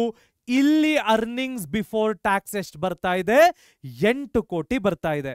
ಆದರೆ ನಾನು ಈಗ ಸರ್ಕಾರಕ್ಕೆ ಟ್ಯಾಕ್ಸ್ ಅನ್ನ ಕಟ್ಟಬೇಕು, 50% ಟ್ಯಾಕ್ಸ್ ಅನ್ನ ಕಟ್ಟಬೇಕು. 10 ಕೋಟಿಯಲ್ಲಿ 50% ಅಂದ್ರೆ 5 ಕೋಟಿ, 8 ಕೋಟಿಯಲ್ಲಿ 50% ಅಂದ್ರೆ 4 ಕೋಟಿ. ಸೊ ಈಗ ಇಲ್ಲಿ 5 ಕೋಟಿ ಅರ್ನಿಂಗ್ಸ್ ಆಫ್ಟರ್ ಟ್ಯಾಕ್ಸ್ ಆಯ್ತು, ಇಲ್ಲಿ 4 ಕೋಟಿ ಅರ್ನಿಂಗ್ಸ್ ಆಫ್ಟರ್ ಟ್ಯಾಕ್ಸ್ ಆಯ್ತು. ಇಲ್ಲಿ ಒಂದು ನಾವೇನ್ ಕನ್ಸಿಡರ್ ಮಾಡಬೇಕು ಅಂದ್ರೆ ಇಂಟ್ರೆಸ್ಟ್ ಅಂತ ಕಾಂಪೋನೆಂಟ್ ತಗೊಂಡಾಗ ನಮ್ಮ ಟ್ಯಾಕ್ಸ್ ಕಡಿಮೆ ಆಯಿತು. ಬರೀ ಎಕ್ವಿಟಿಯಲ್ಲೇ ನಾನು ದುಡ್ಡು ರೇಸ್ ಮಾಡಿದಾಗ ಟ್ಯಾಕ್ಸ್ ಜಾಸ್ತಿ ಆಯಿತು. ಅಲ್ಟಿಮೇಟ್ ರಿಸಲ್ಟ್ ಏನಾದರೂ ಆಗಿರಲಿ, ಟ್ಯಾಕ್ಸ್ ಲಯಬಿಲಿಟಿ ಅಂತ ಬಂದಾಗ ನಾನು ಡೆಟ್ ಅನ್ನ ಇಟ್ಕೊಂಡಿದ್ರೆ ನಮ್ಮ ಟ್ಯಾಕ್ಸಸ್ ಸಾಮಾನ್ಯವಾಗಿ ಏನಾಗುತ್ತೆ, ಕಡಿಮೆ ಆಗ್ತಾ ಹೋಗುತ್ತೆ. So dividends will not give us tax deductions. Next, obligatory payment of interest and principal. ನಾನು ಸಾಲ ತಗೊಂಡ ಮೇಲೆ ಬಡ್ಡಿ ಅಸಲು ಎರಡನ್ನೂ ತೀರಿಸಲೇಬೇಕು. ಆದರೆ ಆ ಥರ ಯಾವುದೇ ಕಂಪಲ್ಸರಿ ಪೇಮೆಂಟ್ ಎಕ್ವಿಟಿಯಲ್ಲಿಲ್ಲ. ಅದಕ್ಕೆ ನಾನು ಹೇಳಿದ್ದು ಹೈಯರ್ ರಿಸ್ಕ್ ಮತ್ತು ಹೈಯರ್ ರಿಟರ್ನ್ಸ್. ಬಂದ್ರೆ ಕೋಟ್ಯಾಂತರ ರೂಪಾಯಿ ಬರ್ಬೋದು, ಬರದೇನೂ ಇರಬಹುದು. ನೆಕ್ಸ್ಟ್ ನೋಡೋದಾದ್ರೆ increases financial risk considered riskless for the business. ಅದಕ್ಕೆ ನಾನು ನಿಮಗೆ ಒಂದು ಸ್ಟಾರ್ ಮತ್ತು ಒಂದು ನಾರ್ಮಲ್ ಆಕ್ಟರಿನ ವ್ಯತ್ಯಾಸವನ್ನ ತಗೊಂಡು ಎಕ್ಸಾಂಪಲ್ ಅನ್ನ ತಗೊಂಡಿದ್ದು. ಡೆಟ್ ಫೈನಾನ್ಷಿಯಲ್ ರಿಸ್ಕ್ ಜಾಸ್ತಿ ಆಗುತ್ತೆ, ಅಸಲು ಬಡ್ಡಿ ಎಲ್ಲವನ್ನೂ ಕಟ್ಟಬೇಕಾಗತ್ತೆ. ಆದರೆ ಎಕ್ವಿಟಿಯಲ್ಲಿ ಆ ಗೋಳಿಲ್ಲ. Last difference, it may dilute ownership. ಆದರೆ ಇಲ್ಲಿ ಆ ತರಹದ ಯಾವುದೇ ಡೈಲ್ಯೂಷನ್ ಇಲ್ಲ. ಎಕ್ವಿಟಿಯನ್ನ ಕೊಟ್ಟು ನಾನು ಕಂಪನಿಗೆ ಫಂಡ್ಸ್ ಅನ್ನ ತಂದಾಗ ಓನರ್ಶಿಪ್ನ ಮಾರಾಟ ಆಗತ್ತೆ. ಆದರೆ ಡಿಬೆಂಚರ್ ಅನ್ನ ಕೊಟ್ಟು ನಾನು ಫಂಡ್ಸ್ ಅನ್ನ ತಂದಾಗ ಓನರ್ಶಿಪ್ಪಿನ ಮಾರಾಟ ಆಗೋದಿಲ್ಲ, ಬರೀ ಸಾಲವನ್ನ ಮಾತ್ರ ತೆಗೆದುಕೊಳ್ತಾ ಇದ್ದೀವಿ. ಹಾಗಾದ್ರೆ ನೆಕ್ಸ್ಟ್ ಏನು ಕಲೀಲಿಕ್ಕೆ ಸಿಗತ್ತೆ ನೋಡೋಣ ಬನ್ನಿ. ಮುಂದಿನ topic, factors affecting the capital structure decisions. ಯಾವೆಲ್ಲ ಫ್ಯಾಕ್ಟರ್ಗಳನ್ನ ನಾವು ಕ್ಯಾಪಿಟಲ್ ಸ್ಟ್ರಕ್ಚರ್ ಡಿಸಿಷನ್ ನಲ್ಲಿ ಕನ್ಸಿಡರ್ ಮಾಡಬೇಕಾಗತ್ತೆ? ಮೊದಲನೆಯದು ಫೈನಾನ್ಷಿಯಲ್ ಮೆಟ್ರಿಕ್ಸ್. ಯಾವ ಯಾವ financial metrics? Cash flow position, interest coverage ratio, debt service coverage ratio, returns on investment. ಈ ರೀತಿ ಹಲವಾರು ರೇಷಿಯೋಗಳನ್ನ ಫೈನಾನ್ಷಿಯಲ್ ಮೆಟ್ರಿಕ್ಸ್ ಅನ್ನ ಕನ್ಸಿಡರ್ ಮಾಡ್ತಾ ನಮಗೆ ಇದು ನಿಜವಾಗ್ಲೂ ಲಾಭದಾಯಕವಾ ಅಲ್ಲವಾ ಅಂತ ಡಿಸೈಡ್ ಮಾಡಬೇಕು. Next, cost considerations. ಏನು cost consideration? Cost of debt, ಎಷ್ಟು ಇಂಟ್ರೆಸ್ಟ್ ಕಟ್ಟಬೇಕು. ಟ್ಯಾಕ್ಸ್ ರೇಟ್, ಎಷ್ಟು ಪರ್ಸೆಂಟೇಜ್ ಟ್ಯಾಕ್ಸ್ ಕಟ್ಟಬೇಕು. ಕಾಸ್ಟ್ ಆಫ್ ಎಕ್ವಿಟಿ, ಎಷ್ಟು ಡಿವಿಡೆಂಟ್ ಕೊಡಬೇಕು. ಫ್ಲೋಟೇಷನ್ ಕಾಸ್ಟ್, ನಾನು ಇಕ್ವಿಟಿಯನ್ನ ಕರೀಲಿಕ್ಕೆ ಅಪ್ಲಿಕೇಶನ್ಗಾಗಿರ್ಬೋದು, ಬ್ಯಾಂಕ್ಗಳಿಗಾಗಿರ್ಬೋದು, ಜನಕ್ಕೆ ಅಡ್ವರ್ಟೈಸ್ಮೆಂಟ್ ಕೊಡೋದ್ರಲ್ಲಾಗಿರ್ಬೋದು, ಇವೆಲ್ಲದಕ್ಕೂ ಎಷ್ಟು ಖರ್ಚು ಮಾಡಬೇಕಾಗತ್ತೆ. ಇವೆಲ್ಲವನ್ನು ನಾವು ಕನ್ಸಿಡರ್ ಮಾಡಿ ಯಾವುದು ಬೆಸ್ಟ್ ಕ್ಯಾಪಿಟಲ್ ಸ್ಟ್ರಕ್ಚರ್ ಅಂತ ನಿರ್ಧಾರ ತಗೊಳ್ಬೇಕು. Next, strategic factors. ನಾನು ಹೇಳಿದ ಹಾಗೆ ರಿಸ್ಕ್ ರಿಟರ್ನ್ ಒಂದು ಸ್ಟ್ರಾಟಜಿಕ್ ಫ್ಯಾಕ್ಟರ್. ಓನರ್ಶಿಪ್ ಅನ್ನ ನಾನು ಡೈಲ್ಯೂಟ್ ಮಾಡಬೇಕಾ? ಎಕ್ವಿಟಿ ಕೊಟ್ರೆ ನಾನು ಓನರ್ಶಿಪ್ಪೇ ಕೊಟ್ಬಿಡ್ತೀನಿ, ನಾಳೆ ದಿನ ನನ್ನ ಪವರೇ ಏನು ಇರಲ್ವಲ್ಲ. Next strategic factor, financial risk. Debt ತಗೊಂಡಾಗ ಸಾಲದಲ್ಲಿ ಅಸಲು ಬಡ್ಡಿ ಎರಡೂ ಕಟ್ಟಬೇಕಾಗತ್ತೆ. ಅಸಲು ಬಡ್ಡಿ ಕಟ್ಟದೇ ಇದ್ರೆ ನಾಳೆ ಅವನು ಎಲ್ಲಿ ಬೇಕಾದ್ರೂ ಬಂದು ಆಸ್ತಿಯನ್ನ, ನಾವು ಏನು ಆ ಕಂಪನಿ ಆಸ್ತಿಯನ್ನ ಮಾರ್ಟ್ಗೇಜ್ ಮಾಡಿದ್ದೀವಿ ಅದನ್ನ ಅವನು ತೆಗೆದುಕೊಂಡು ಹೋಗ್ಬಿಡ್ಬೋದು. ಈ ರೀತಿಯ ಸ್ಟ್ರಾಟಜಿಕ್ ಫ್ಯಾಕ್ಟರ್ಗಳನ್ನ ನಾವು ಕನ್ಸಿಡರ್ ಮಾಡಬೇಕಾಗತ್ತೆ. Risk consideration, flexibility needs, financial risk, dilution risk, control implication, regulatory, stock market, ಇವೆಲ್ಲವೂ ಕೂಡ ಸ್ಟ್ರಾಟಜಿಕ್ ಫ್ಯಾಕ್ಟರ್ಗಳಾಗತ್ತೆ. ಈ ಎಲ್ಲ ಫ್ಯಾಕ್ಟರ್ಗಳನ್ನು ಕನ್ಸಿಡರ್ ಮಾಡಿ ಯಾವುದು ಬೆಸ್ಟ್ ಕ್ಯಾಪಿಟಲ್ ಸ್ಟ್ರಕ್ಚರ್ ಅಂತ ನಿರ್ಧಾರ ಮಾಡಬೇಕು. ನೆಕ್ಸ್ಟ್ ಏನು ಕಲೀಲಿಕ್ಕೆ ಸಿಗತ್ತೆ ನೋಡೋಣ ಬನ್ನಿ. ಮುಂದಿನ topic, fixed capital long term investment. ಈಗಾಗಲೇ ಮುಂಚೆ ನಾನು ಫಿಕ್ಸೆಡ್ ಕ್ಯಾಪಿಟಲ್ನ ಬಗ್ಗೆ ಮಾತಾಡಿದ್ದೀನಿ. ಏನು ಫಿಕ್ಸೆಡ್ ಕ್ಯಾಪಿಟಲ್ ಅಂದ್ರೆ, ಯಾವುದೇ ಒಂದು ಆರ್ಗನೈಸೇಷನ್ ತನ್ನ ಫಿಕ್ಸೆಡ್ ಅಸೆಟ್ಗಳನ್ನು ಖರೀದಿ ಮಾಡಲಿಕ್ಕೆ, ಅದು ಟ್ಯಾಂಜಿಬಲ್ ಇಂಟ್ಯಾಂಜಿಬಲ್ ಯಾವುದೇ ಆಗಿರ್ಬೋದು, ತನ್ನ ನಾನ್ ಕರೆಂಟ್ ಅಸೆಟ್ಗಳನ್ನು ಖರೀದಿ ಮಾಡಲಿಕ್ಕೆ ಇನ್ವೆಸ್ಟ್ ಮಾಡ್ತಾ ಇರ್ತಕ್ಕಂತಹ ದುಡ್ಡನ್ನ ನಾವೇನಂತ ಕರಿತೀವಿ?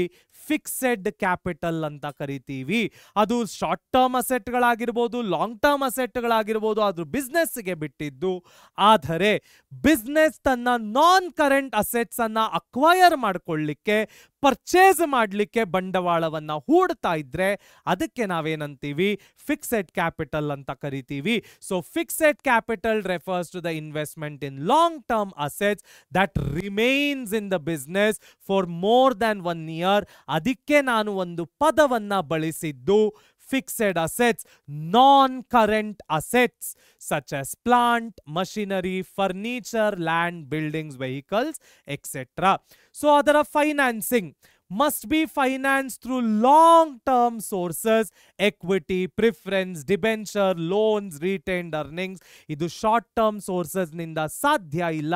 ಯಾಕೆಂದ್ರೆ ಯಾವ ಸಪ್ಲೈಯರು ಬಂದು ನನಗೆ ಬಿಲ್ಡಿಂಗ್ ಕೊಡಲ್ಲ, ಯಾವ ಬಿಲ್ಸ್ ಪೇಯಬಲ್ ಬಂದು ನನಗೆ ನೀನು ಬಿಲ್ಡಿಂಗ್ ತಗೋಪ್ಪ ಆಮೇಲೆ ನೀನು ನನಗೆ 50 ಕೋಟಿ ಕೊಡು ಅಂತ ಯಾರೂ ಹೇಳಲ್ಲ. ನಮ್ಮ ಲಾಂಗ್ ಟರ್ಮ್ ಅಸೆಟ್ಸ್ ಅನ್ನ ಲಾಂಗ್ ಟರ್ಮ್ ಲಯಬಿಲಿಟೀಸ್ ಇಂದಾನೇ ನಾವು ಫೈನಾನ್ಸ್ ಮಾಡಬೇಕು. That is only a good strategy. Next ಅದರ ಮ್ಯಾನೇಜ್ಮೆಂಟ್ ಹೇಗೆ?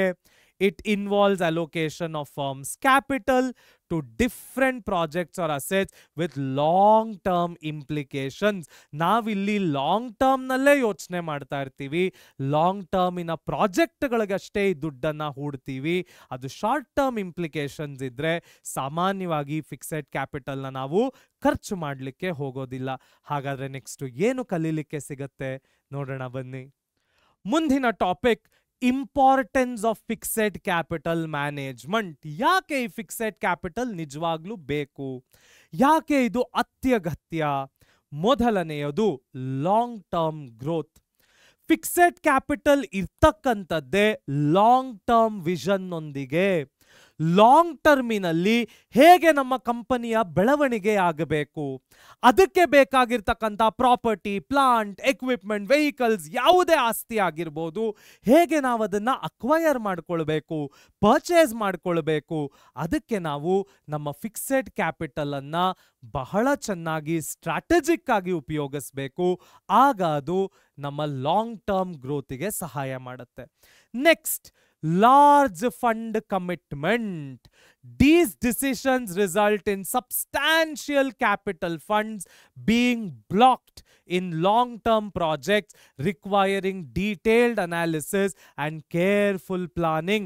ನಾನು ನನ್ನ ಫಿಕ್ಸೆಡ್ ಕ್ಯಾಪಿಟಲ್ ಅನ್ನ ಲಾಂಗ್ ಟರ್ಮ್ ಪ್ರಾಜೆಕ್ಟ್ಗಳಿಗೆ ಹೂಡ್ತಾ ಇದ್ದೀನಿ. ಒಂದು ಸಲ ಆ ಲಾಂಗ್ ಟರ್ಮ್ ಪ್ರಾಜೆಕ್ಟ್ಗಳಿಗೆ ಹೂಡ್ಬಿಟ್ರೆ 1 ವರ್ಷ, 5 ವರ್ಷ, 10 ವರ್ಷ, 20 ವರ್ಷ, ಕೆಲವು ಪ್ರಾಜೆಕ್ಟ್ಗಳು 50 ವರ್ಷ ನಡೆಯುತ್ತೆ. ಬಹಳ ಕೇರ್ಫುಲ್ ಆಗಿ ನಾವು ನಿಜವಾಗ್ಲೂ ಲಾಭವನ್ನ ಮಾಡಬಹುದಾ, ಲಾಂಗ್ ಟರ್ಮ್ ಕಮಿಟ್ಮೆಂಟ್ ವರ್ತ್ ಇದೆಯಾ ನೋಡಬೇಕಾಗತ್ತೆ. ನೆಕ್ಸ್ಟ್ ಇಂಪಾರ್ಟೆನ್ಸ್ ರಿಸ್ಕ್ ಇಂಪ್ಲಿಕೇಶನ್ ಮತ್ತು ಇರ್ರಿವರ್ಸಿಬಿಲಿಟಿ. ನಮ್ಮ ಫಿಕ್ಸೆಡ್ ಕ್ಯಾಪಿಟಲ್ಗಳನ್ನ ಲಾಂಗ್ ಟರ್ಮ್ ಫಂಡ್ಸ್ಗೆ ಹೂಡೋದ್ರಿಂದ ಆಗ್ತಕ್ಕಂತಹ ರಿಸ್ಕ್ಗಳೇನು? 1 ವರ್ಷ, 5 ವರ್ಷ, 10 ವರ್ಷ, ಕೆಲವೊಮ್ಮೆ 50 ವರ್ಷ ಇದನ್ನ ರಿವರ್ಸ್ ಮಾಡಲಿಕ್ಕೆ ಸಾಧ್ಯ ಇಲ್ಲ. ಒಮ್ಮೆ ನಾನು ಆ ಜಾಗದಲ್ಲಿ ಪ್ರಾಪರ್ಟಿ ಖರೀದಿ ಮಾಡಿದಿ ಅಂದ್ರೆ ಅಷ್ಟು ಕೋಟಿ ಕೊಟ್ಟು ಖರೀದಿ ಮಾಡಿರ್ತೀನಿ, ಪದೇ ಪದೇ ಅದನ್ನ ಮಾರಿ ಮತ್ತೆ ತಗೋ ಸಾಧ್ಯ ಇಲ್ಲ. ಜನರೇಷನ್ಸ್ ಟುಗೆದರ್ ಈ ಆಸ್ತಿಗಳು ನಮ್ಮ ಹತ್ರ ಇರುತ್ತೆ. ಅದನ್ನ ಹೇಗೆ ಪ್ರಾಫಿಟಬಲ್ ಮಾಡ್ಕೊಳ್ಬೇಕು, ಒಂದು ಸಲ ನಿರ್ಧಾರ ತಗೊಂಡ್ಮೇಲೆ ರಿವರ್ಸ್ ಮಾಡಲಿಕ್ಕೆ ಸಾಧ್ಯ ಇಲ್ಲ. ಹೇಗೆ ಅದನ್ನ ಸ್ಟ್ರಾಟಜಿಕ್ ಆಗಿ ತಗೊಳ್ಬೇಕು, ಇವೆಲ್ಲವಕ್ಕೂ ಫಿಕ್ಸೆಡ್ ಕ್ಯಾಪಿಟಲ್ ಇಂಪಾರ್ಟೆಂಟ್ ಆಗುತ್ತೆ. So these decisions once taken are not reversible without incurring heavy losses, making careful evaluation critical to avoid adverse financial consequences. ಒಮ್ಮೆ ನಿರ್ಧಾರ ತಗೊಂಡಾಗ ರಿವರ್ಸ್ ಮಾಡ್ಲಿಕ್ಕೆ ಸಾಧ್ಯವೇ ಇಲ್ಲ. ಅವನಾದ್ರೂ ಪಟ್ಟು ಹಿಡಿದು ರಿವರ್ಸ್ ಮಾಡಬೇಕು ಅಂದ್ರೆ ಹೆಚ್ಚು ಹೆಚ್ಚು ಲಾಸ್ಗಳನ್ನ ಫೇಸ್ ಮಾಡಬೇಕಾಗತ್ತೆ. That will be detrimental to the organisation. ಹಾಗಾದ್ರೆ ನೆಕ್ಸ್ಟ್ ಏನು ಕಲಿಯಕ್ಕೆ ಸಿಗತ್ತೆ ನೋಡೋಣ ಬನ್ನಿ. ಮುಂದಿನ topic factors affecting fixed capital requirements. So fixed capital requirement ಅನ್ನ ಅಫೆಕ್ಟ್ ಮಾಡತಕ್ಕಂತಹ ಫ್ಯಾಕ್ಟರ್ಗಳು ಯಾವುವು? ಮೊದಲನೆಯದು ನೇಚರ್ ಆಫ್ ಬಿಸ್ನೆಸ್. ನಾನು ನಡೆಸ್ತಾ ಇರ್ತಕ್ಕಂತಹ ಬಿಸ್ನೆಸ್ಸಿನ ಆಧಾರದ ಮೇಲೆ ನನ್ನ ಫಿಕ್ಸೆಡ್ ಕ್ಯಾಪಿಟಲ್ ಕೂಡ ನಿಂತಿದೆ. ನಾನು ದೊಡ್ಡ ದೊಡ್ಡ construction company, for example Prestige ಆಗಿರ್ಬೋದು ಅಥವಾ ಗೋದ್ರೇಜ್ ಆಗಿರ್ಬೋದು, ಈ ತರ ದೊಡ್ಡ ದೊಡ್ಡ ಕನ್ಸ್ಟ್ರಕ್ಷನ್ ಪ್ರಾಜೆಕ್ಟ್ಗಳು, ರಿಯಲ್ ಎಸ್ಟೇಟ್ ಪ್ರಾಜೆಕ್ಟ್ಗಳು, ಈ ತರ ಇದ್ದಾಗ ಫಿಕ್ಸೆಡ್ ಕ್ಯಾಪಿಟಲ್ ರಿಕ್ವೈರ್ಮೆಂಟ್ಸ್ ಕೂಡ ಜಾಸ್ತಿ ಆಗಿರುತ್ತೆ. ಸಣ್ಣ ಸಣ್ಣ ಬಿಸ್ನೆಸ್ಗಳಿದ್ದಾಗ, ಸಣ್ಣ ಸಣ್ಣ ಆಪರೇಷನಲ್ ಓರಿಯೆಂಟೆಡ್ ಬಿಸ್ನೆಸ್ಗಳಿದ್ದಾಗ ಫಿಕ್ಸೆಡ್ ಕ್ಯಾಪಿಟಲ್ ರಿಕ್ವೈರ್ಮೆಂಟ್ ಕೂಡ ಏನಾಗಿರುತ್ತೆ, ಕಡಿಮೆ ಆಗಿರುತ್ತೆ. ಇವತ್ತಿನ ಕಾಲಘಟ್ಟಕ್ಕೆ ಒಂದು ರಿಯಲ್ ಲೈಫ್ ಎಕ್ಸಾಂಪಲ್ ತಗೊಳ್ಳೋದಾದ್ರೆ AI ಕಂಪನೀಸ್, ಹಲವಾರು AI ಕಂಪನೀಸ್, ಟೆಕ್ ಕಂಪನೀಸ್ ಇವತ್ತು ಎಲ್ಲ ಎಂಪ್ಲಾಯಿಗಳಿಗೂ ವರ್ಕ್ ಫ್ರಮ್ ಹೋಮ್ ಕೊಟ್ಟು ಯಾವುದೇ ಫಿಕ್ಸೆಡ್ ಕ್ಯಾಪಿಟಲ್ ರಿಕ್ವೈರ್ಮೆಂಟ್ಸ್ ಇಲ್ಲದೆ ಡೇ ಟು ಡೇ ಆಪರೇಷನ್ಸ್ ಒಟ್ಟಿಗೆ ಅವರ ಬಿಸ್ನೆಸ್ ಅನ್ನ ನಡೆಸ್ಕೊಳ್ತಾ ಇದ್ದಾರೆ. ಸೊ ಫಿಕ್ಸೆಡ್ ಕ್ಯಾಪಿಟಲ್ ರಿಕ್ವೈರ್ಮೆಂಟ್ ಅನ್ನೋದು ನೇಚರ್ ಆಫ್ ಬಿಸ್ನೆಸ್ ಮೇಲೆ ಡಿಪೆಂಡ್ ಆಗುತ್ತೆ. ನನ್ನ ಬಿಸ್ನೆಸ್ಸಿನ ಆಪರೇಷನಲ್ ಸ್ಕೇಲ್ ದೊಡ್ಡ ದೊಡ್ಡ ಪ್ರಾಜೆಕ್ಟ್ಗಳು, ಲಾರ್ಜ್ ಪ್ರಾಜೆಕ್ಟ್ಗಳ ಮೇಲೆ ಇದ್ರೆ ಫಿಕ್ಸೆಡ್ ಕ್ಯಾಪಿಟಲ್ ಜಾಸ್ತಿ ಆಗುತ್ತೆ. ಈ ರೀತಿ ಟೆಕ್, ಆನ್ಲೈನ್, AI ಈ ಡ್ರಿವನ್ ಪ್ರಾಜೆಕ್ಟ್ಗಳಾಗಿದ್ರೆ ನನ್ನ ಕ್ಯಾಪಿಟಲ್ ರಿಕ್ವೈರ್ಮೆಂಟ್ಸ್ ಕೂಡ, ಫಿಕ್ಸೆಡ್ ಕ್ಯಾಪಿಟಲ್ ರಿಕ್ವೈರ್ಮೆಂಟ್ಸ್ ಕೂಡ ಏನಾಗುತ್ತೆ, ಕಡಿಮೆಯಾಗುತ್ತೆ.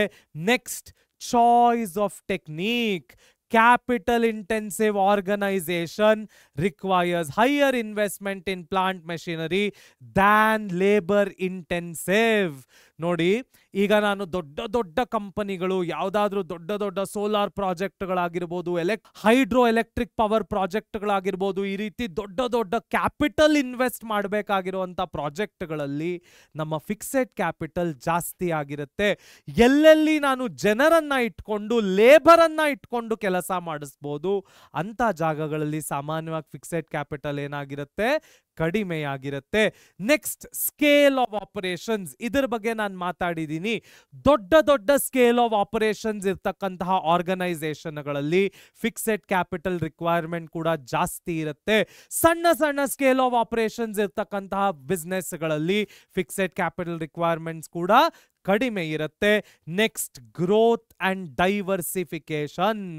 ಯಾವ ಯಾವ ಕಂಪನಿಗಳು ಗ್ರೋತಿನತ್ತ ನಡೆಯುತ್ತೆ, ಯಾವ ಯಾವ ಕಂಪನಿಗಳು ಡೈವರ್ಸಿಫೈ ಮಾಡಿ ಹೆಚ್ಚು ಹೆಚ್ಚು ಜಾಗಗಳಲ್ಲಿ ತಮ್ಮ ಬಿಸ್ನೆಸ್ಗಳನ್ನು ತಗೊಂಡು ಹೋಗ್ಬೇಕು ಅಂತ ಅನ್ಕೊಳ್ತಾರೆ, ಆ ಥರ ಕಂಪನಿಗಳು ಫಿಕ್ಸೆಡ್ ಕ್ಯಾಪಿಟಲ್ನ ಮೇಲೆ ಕೂಡ ಜಾಸ್ತಿ ಇನ್ವೆಸ್ಟ್ ಮಾಡಬೇಕಾಗತ್ತೆ. ಆಗ ಮಾತ್ರನೇ ಅವರು ಗ್ರೋತ್ ಆಗ್ಲಿಕ್ಕೆ ಸಾಧ್ಯ, ಕಂಪನಿಯು ಡೈವರ್ಸಿಫೈ ಆಗ್ಲಿಕ್ಕೆ ಸಾಧ್ಯ.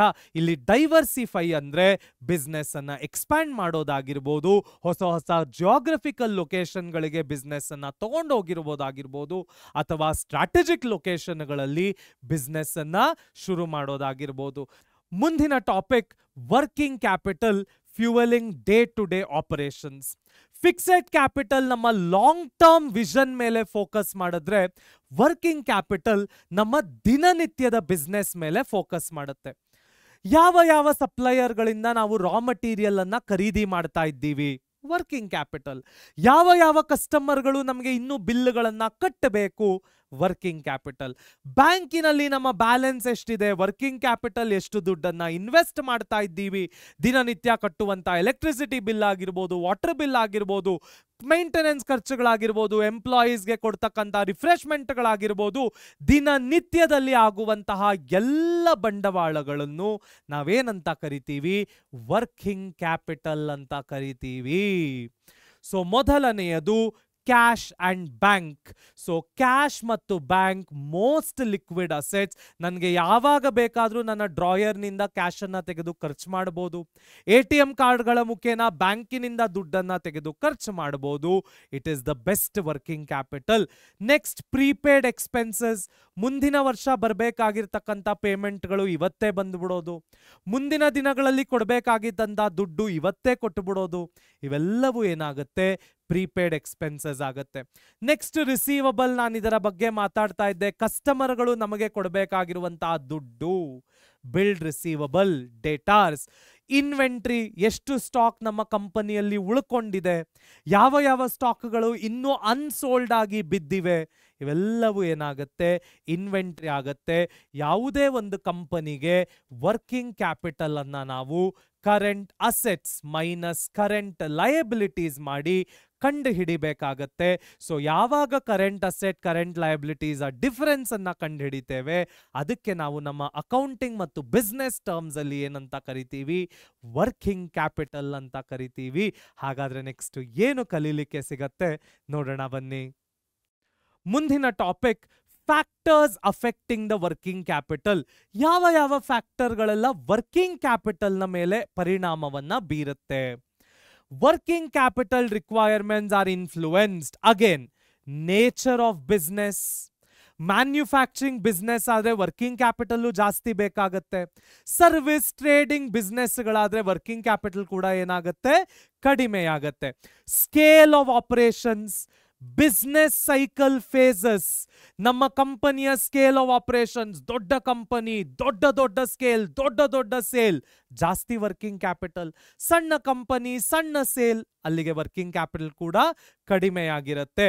So seasonal factors, production cycle, ಇವೆಲ್ಲವೂ ಕೂಡ ಏನಾಗುತ್ತೆ, ನಮ್ಮ ವರ್ಕಿಂಗ್ ಕ್ಯಾಪಿಟಲ್ನ ಮೇಲೆ ಪರಿಣಾಮ ಬೀರುತ್ತೆ. ಹಾಗಾದ್ರೆ ನೆಕ್ಸ್ಟ್ ಏನು ಕಲಿಯಕ್ಕೆ ಸಿಗತ್ತೆ ನೋಡೋಣ ಬನ್ನಿ. ಸೊ ಮುಂದಿನ topic credit and efficiency factors in working capital. ಮೊದಲನೆಯದು 30 to 45 credit days. Average credit period allowed to customer impacts receivables. ಹೇಗೆ ಇದನ್ನ ಲೆಕ್ಕ ಹಾಕೋದು? ಇದಕ್ಕೆ ಒಂದು ಫಾರ್ಮ್ಯುಲಾ ಇದೆ. ನಮ್ಮ ಅಕೌಂಟೆನ್ಸಿಯಲ್ಲಿ ರೇಷಿಯೋ ಅನಾಲಿಸಿಸ್ ಅನ್ನುವ ಪಾಠದಲ್ಲಿ ನಾವಿದನ್ನ ಕಲ್ತಿರ್ತೀವಿ. ಇದಕ್ಕೆ ನಾವು trade receivable turnover ratio ಅಂತ ಕರಿತೀವಿ. ಏನು trade receivable turnover ratio ಅಂದ್ರೆ net credit sales divided by average trade receivables. ನಮಗೆ ಏನು ಆನ್ಸರ್ ಸಿಗುತ್ತೆ, ನಾವು ಅದರಿಂದ ನಮ್ಮ ಪೇಮೆಂಟ್ ಡೇಸ್ ಅನ್ನ ಡಿಸೈಡ್ ಮಾಡ್ಬೋದು. ನಾವು ಕಸ್ಟಮರಿಗೆ ಎಷ್ಟು ಟೈಮ್ ಕೊಡಬೇಕಾಗತ್ತೆ, ನಮಗೆ ಆನ್ಸರು ಮಂತ್ಸ್ ಅಲ್ಲಿ ಬೇಕು ಅಂದ್ರೆ 12 ಇಂದ ಡಿಸೈಡ್ ಮಾಡ್ತೀವಿ. ನಮಗೆ ಆನ್ಸರು ಡೇಸ್ ಅಲ್ಲಿ ಬೇಕು ಅಂದ್ರೆ 365 ಇಂದ ಡಿಸೈಡ್ ಮಾಡ್ತೀವಿ. ನಮಗೆ ಆನ್ಸರು ವೀಕ್ಸ್ ಅಲ್ಲಿ ಬೇಕು ಅಂದ್ರೆ 52 ಇಂದ ಡಿಸೈಡ್ ಮಾಡ್ತೀವಿ. ಇದಕ್ಕೆ ನಾವೇನಂತೀವಿ, trade receivable turnover ratio ಮತ್ತು ಬಿಲ್ಸ್ ರಿಸೀವಬಲ್ ಕ್ರೆಡಿಟ್ ಪೀರಿಯಡ್ ಅಥವಾ trade receivable credit period. So ಸಾಮಾನ್ಯವಾಗಿ ನಾವು ನಮ್ಮ ಕಸ್ಟಮರ್ಗಳಿಗೆ 1 ರಿಂದ 1.5 ತಿಂಗಳಷ್ಟು ಪೇಮೆಂಟ್ ಪೀರಿಯಡಿನ ಟೈಮ್ ಕೊಟ್ಟಾಗ ಅದು ಬೆಸ್ಟ್ ಪೇಮೆಂಟ್ ಪೀರಿಯಡ್ ಟೈಮ್ ಆಗುತ್ತೆ. Next supplier credit. ನಮ್ಮ ಕಸ್ಟಮರ್ ಹತ್ರ ಏನೋ ನಾವು 1 ರಿಂದ 1.5 ತಿಂಗಳು ಟೈಮ್ ತಗೊಂಡು ದುಡ್ಡು ಇಸ್ಕೊಳ್ಬೇಕು. ನಾವು ನಮ್ಮ ಸಪ್ಲೈಯರ್ಗೆ ಎಷ್ಟು ದಿನದೊಳಗೆ ದುಡ್ಡು ಕೊಡಬೇಕು, ಇದಕ್ಕೆ ನಾವು trade payable turnover ratio ಅಂತ ಕರಿತೀವಿ. ಏನು formula? Net credit purchases divided by average trade payables. ಮತ್ತೊಮ್ಮೆ ವೀಕ್ಸ್ ಅಂದ್ರೆ 52, ಡೇಸ್ ಅಂದ್ರೆ 365, ಮಂತ್ಸ್ ಅಂದ್ರೆ 12 ಇಂದ ಡಿವೈಡ್ ಮಾಡಬೇಕಾಗತ್ತೆ. ಸೊ ಸಾಮಾನ್ಯವಾಗಿ ಅರ್ಧದಿಂದ 1 ತಿಂಗಳ ಒಳಗೆ ನಾವು ನಮ್ಮ ಸಪ್ಲೈಯರ್ಗಳಿಗೆ ಪೇಮೆಂಟ್ ಅನ್ನ ಕೊಟ್ಟು ಬಿಡಬೇಕು. ಆಗ ಅಷ್ಟೇ ಅವರು ನಮ್ಮನ್ನ ಟ್ರಸ್ಟ್ ಮಾಡಲಿಕ್ಕೆ ಸಾಧ್ಯ. ನೆಕ್ಸ್ಟ್ ನೋಡೋದಾದ್ರೆ ಎಫಿಷಿಯನ್ಸಿ ಗೇನ್. 20 ರಿಂದ 25% potential working capital reduction through better management. So credit policy significantly impacting working capital needs. Liberal credit terms to customer increases debtors and working capital requirements, while credit receipt from suppliers reduces it. Operational efficiency in managing inventory turnover, receivable collection can substantially reduce our working capital needs. 10 ಹಲವಾರು ಹೊಸ ಟಾಪಿಕ್ಗಳನ್ನ ಕಲ್ತ್ಕೊಂಡ್ವಿ, 10 ಹಲವಾರು ಹೊಸ ಟರ್ಮಿನಾಲಜಿಗಳನ್ನ ತಿಳಿದುಕೊಂಡ್ವಿ. ಏನಾದರೂ doubts ಇದ್ರೆ comment section ಅಲ್ಲಿ ಹಾಕೋದನ್ನ ಮರಿಬೇಡಿ. Like, share and subscribe ಮಾಡಿ. ಎಲ್ಲರೂ ಒಟ್ಟಿಗೆ ಕಲಿಯೋಣ, ನಲಿಯೋಣ, ಬೆಳೆಯೋಣ, ನವ ಕರ್ನಾಟಕದ ನಿರ್ಮಾಣ ಮಾಡೋಣ. ನಿಮ್ಮ ಸಾಧನೆ ನಮ್ಮ ಗೆಲುವು. ಧನ್ಯವಾದಗಳು.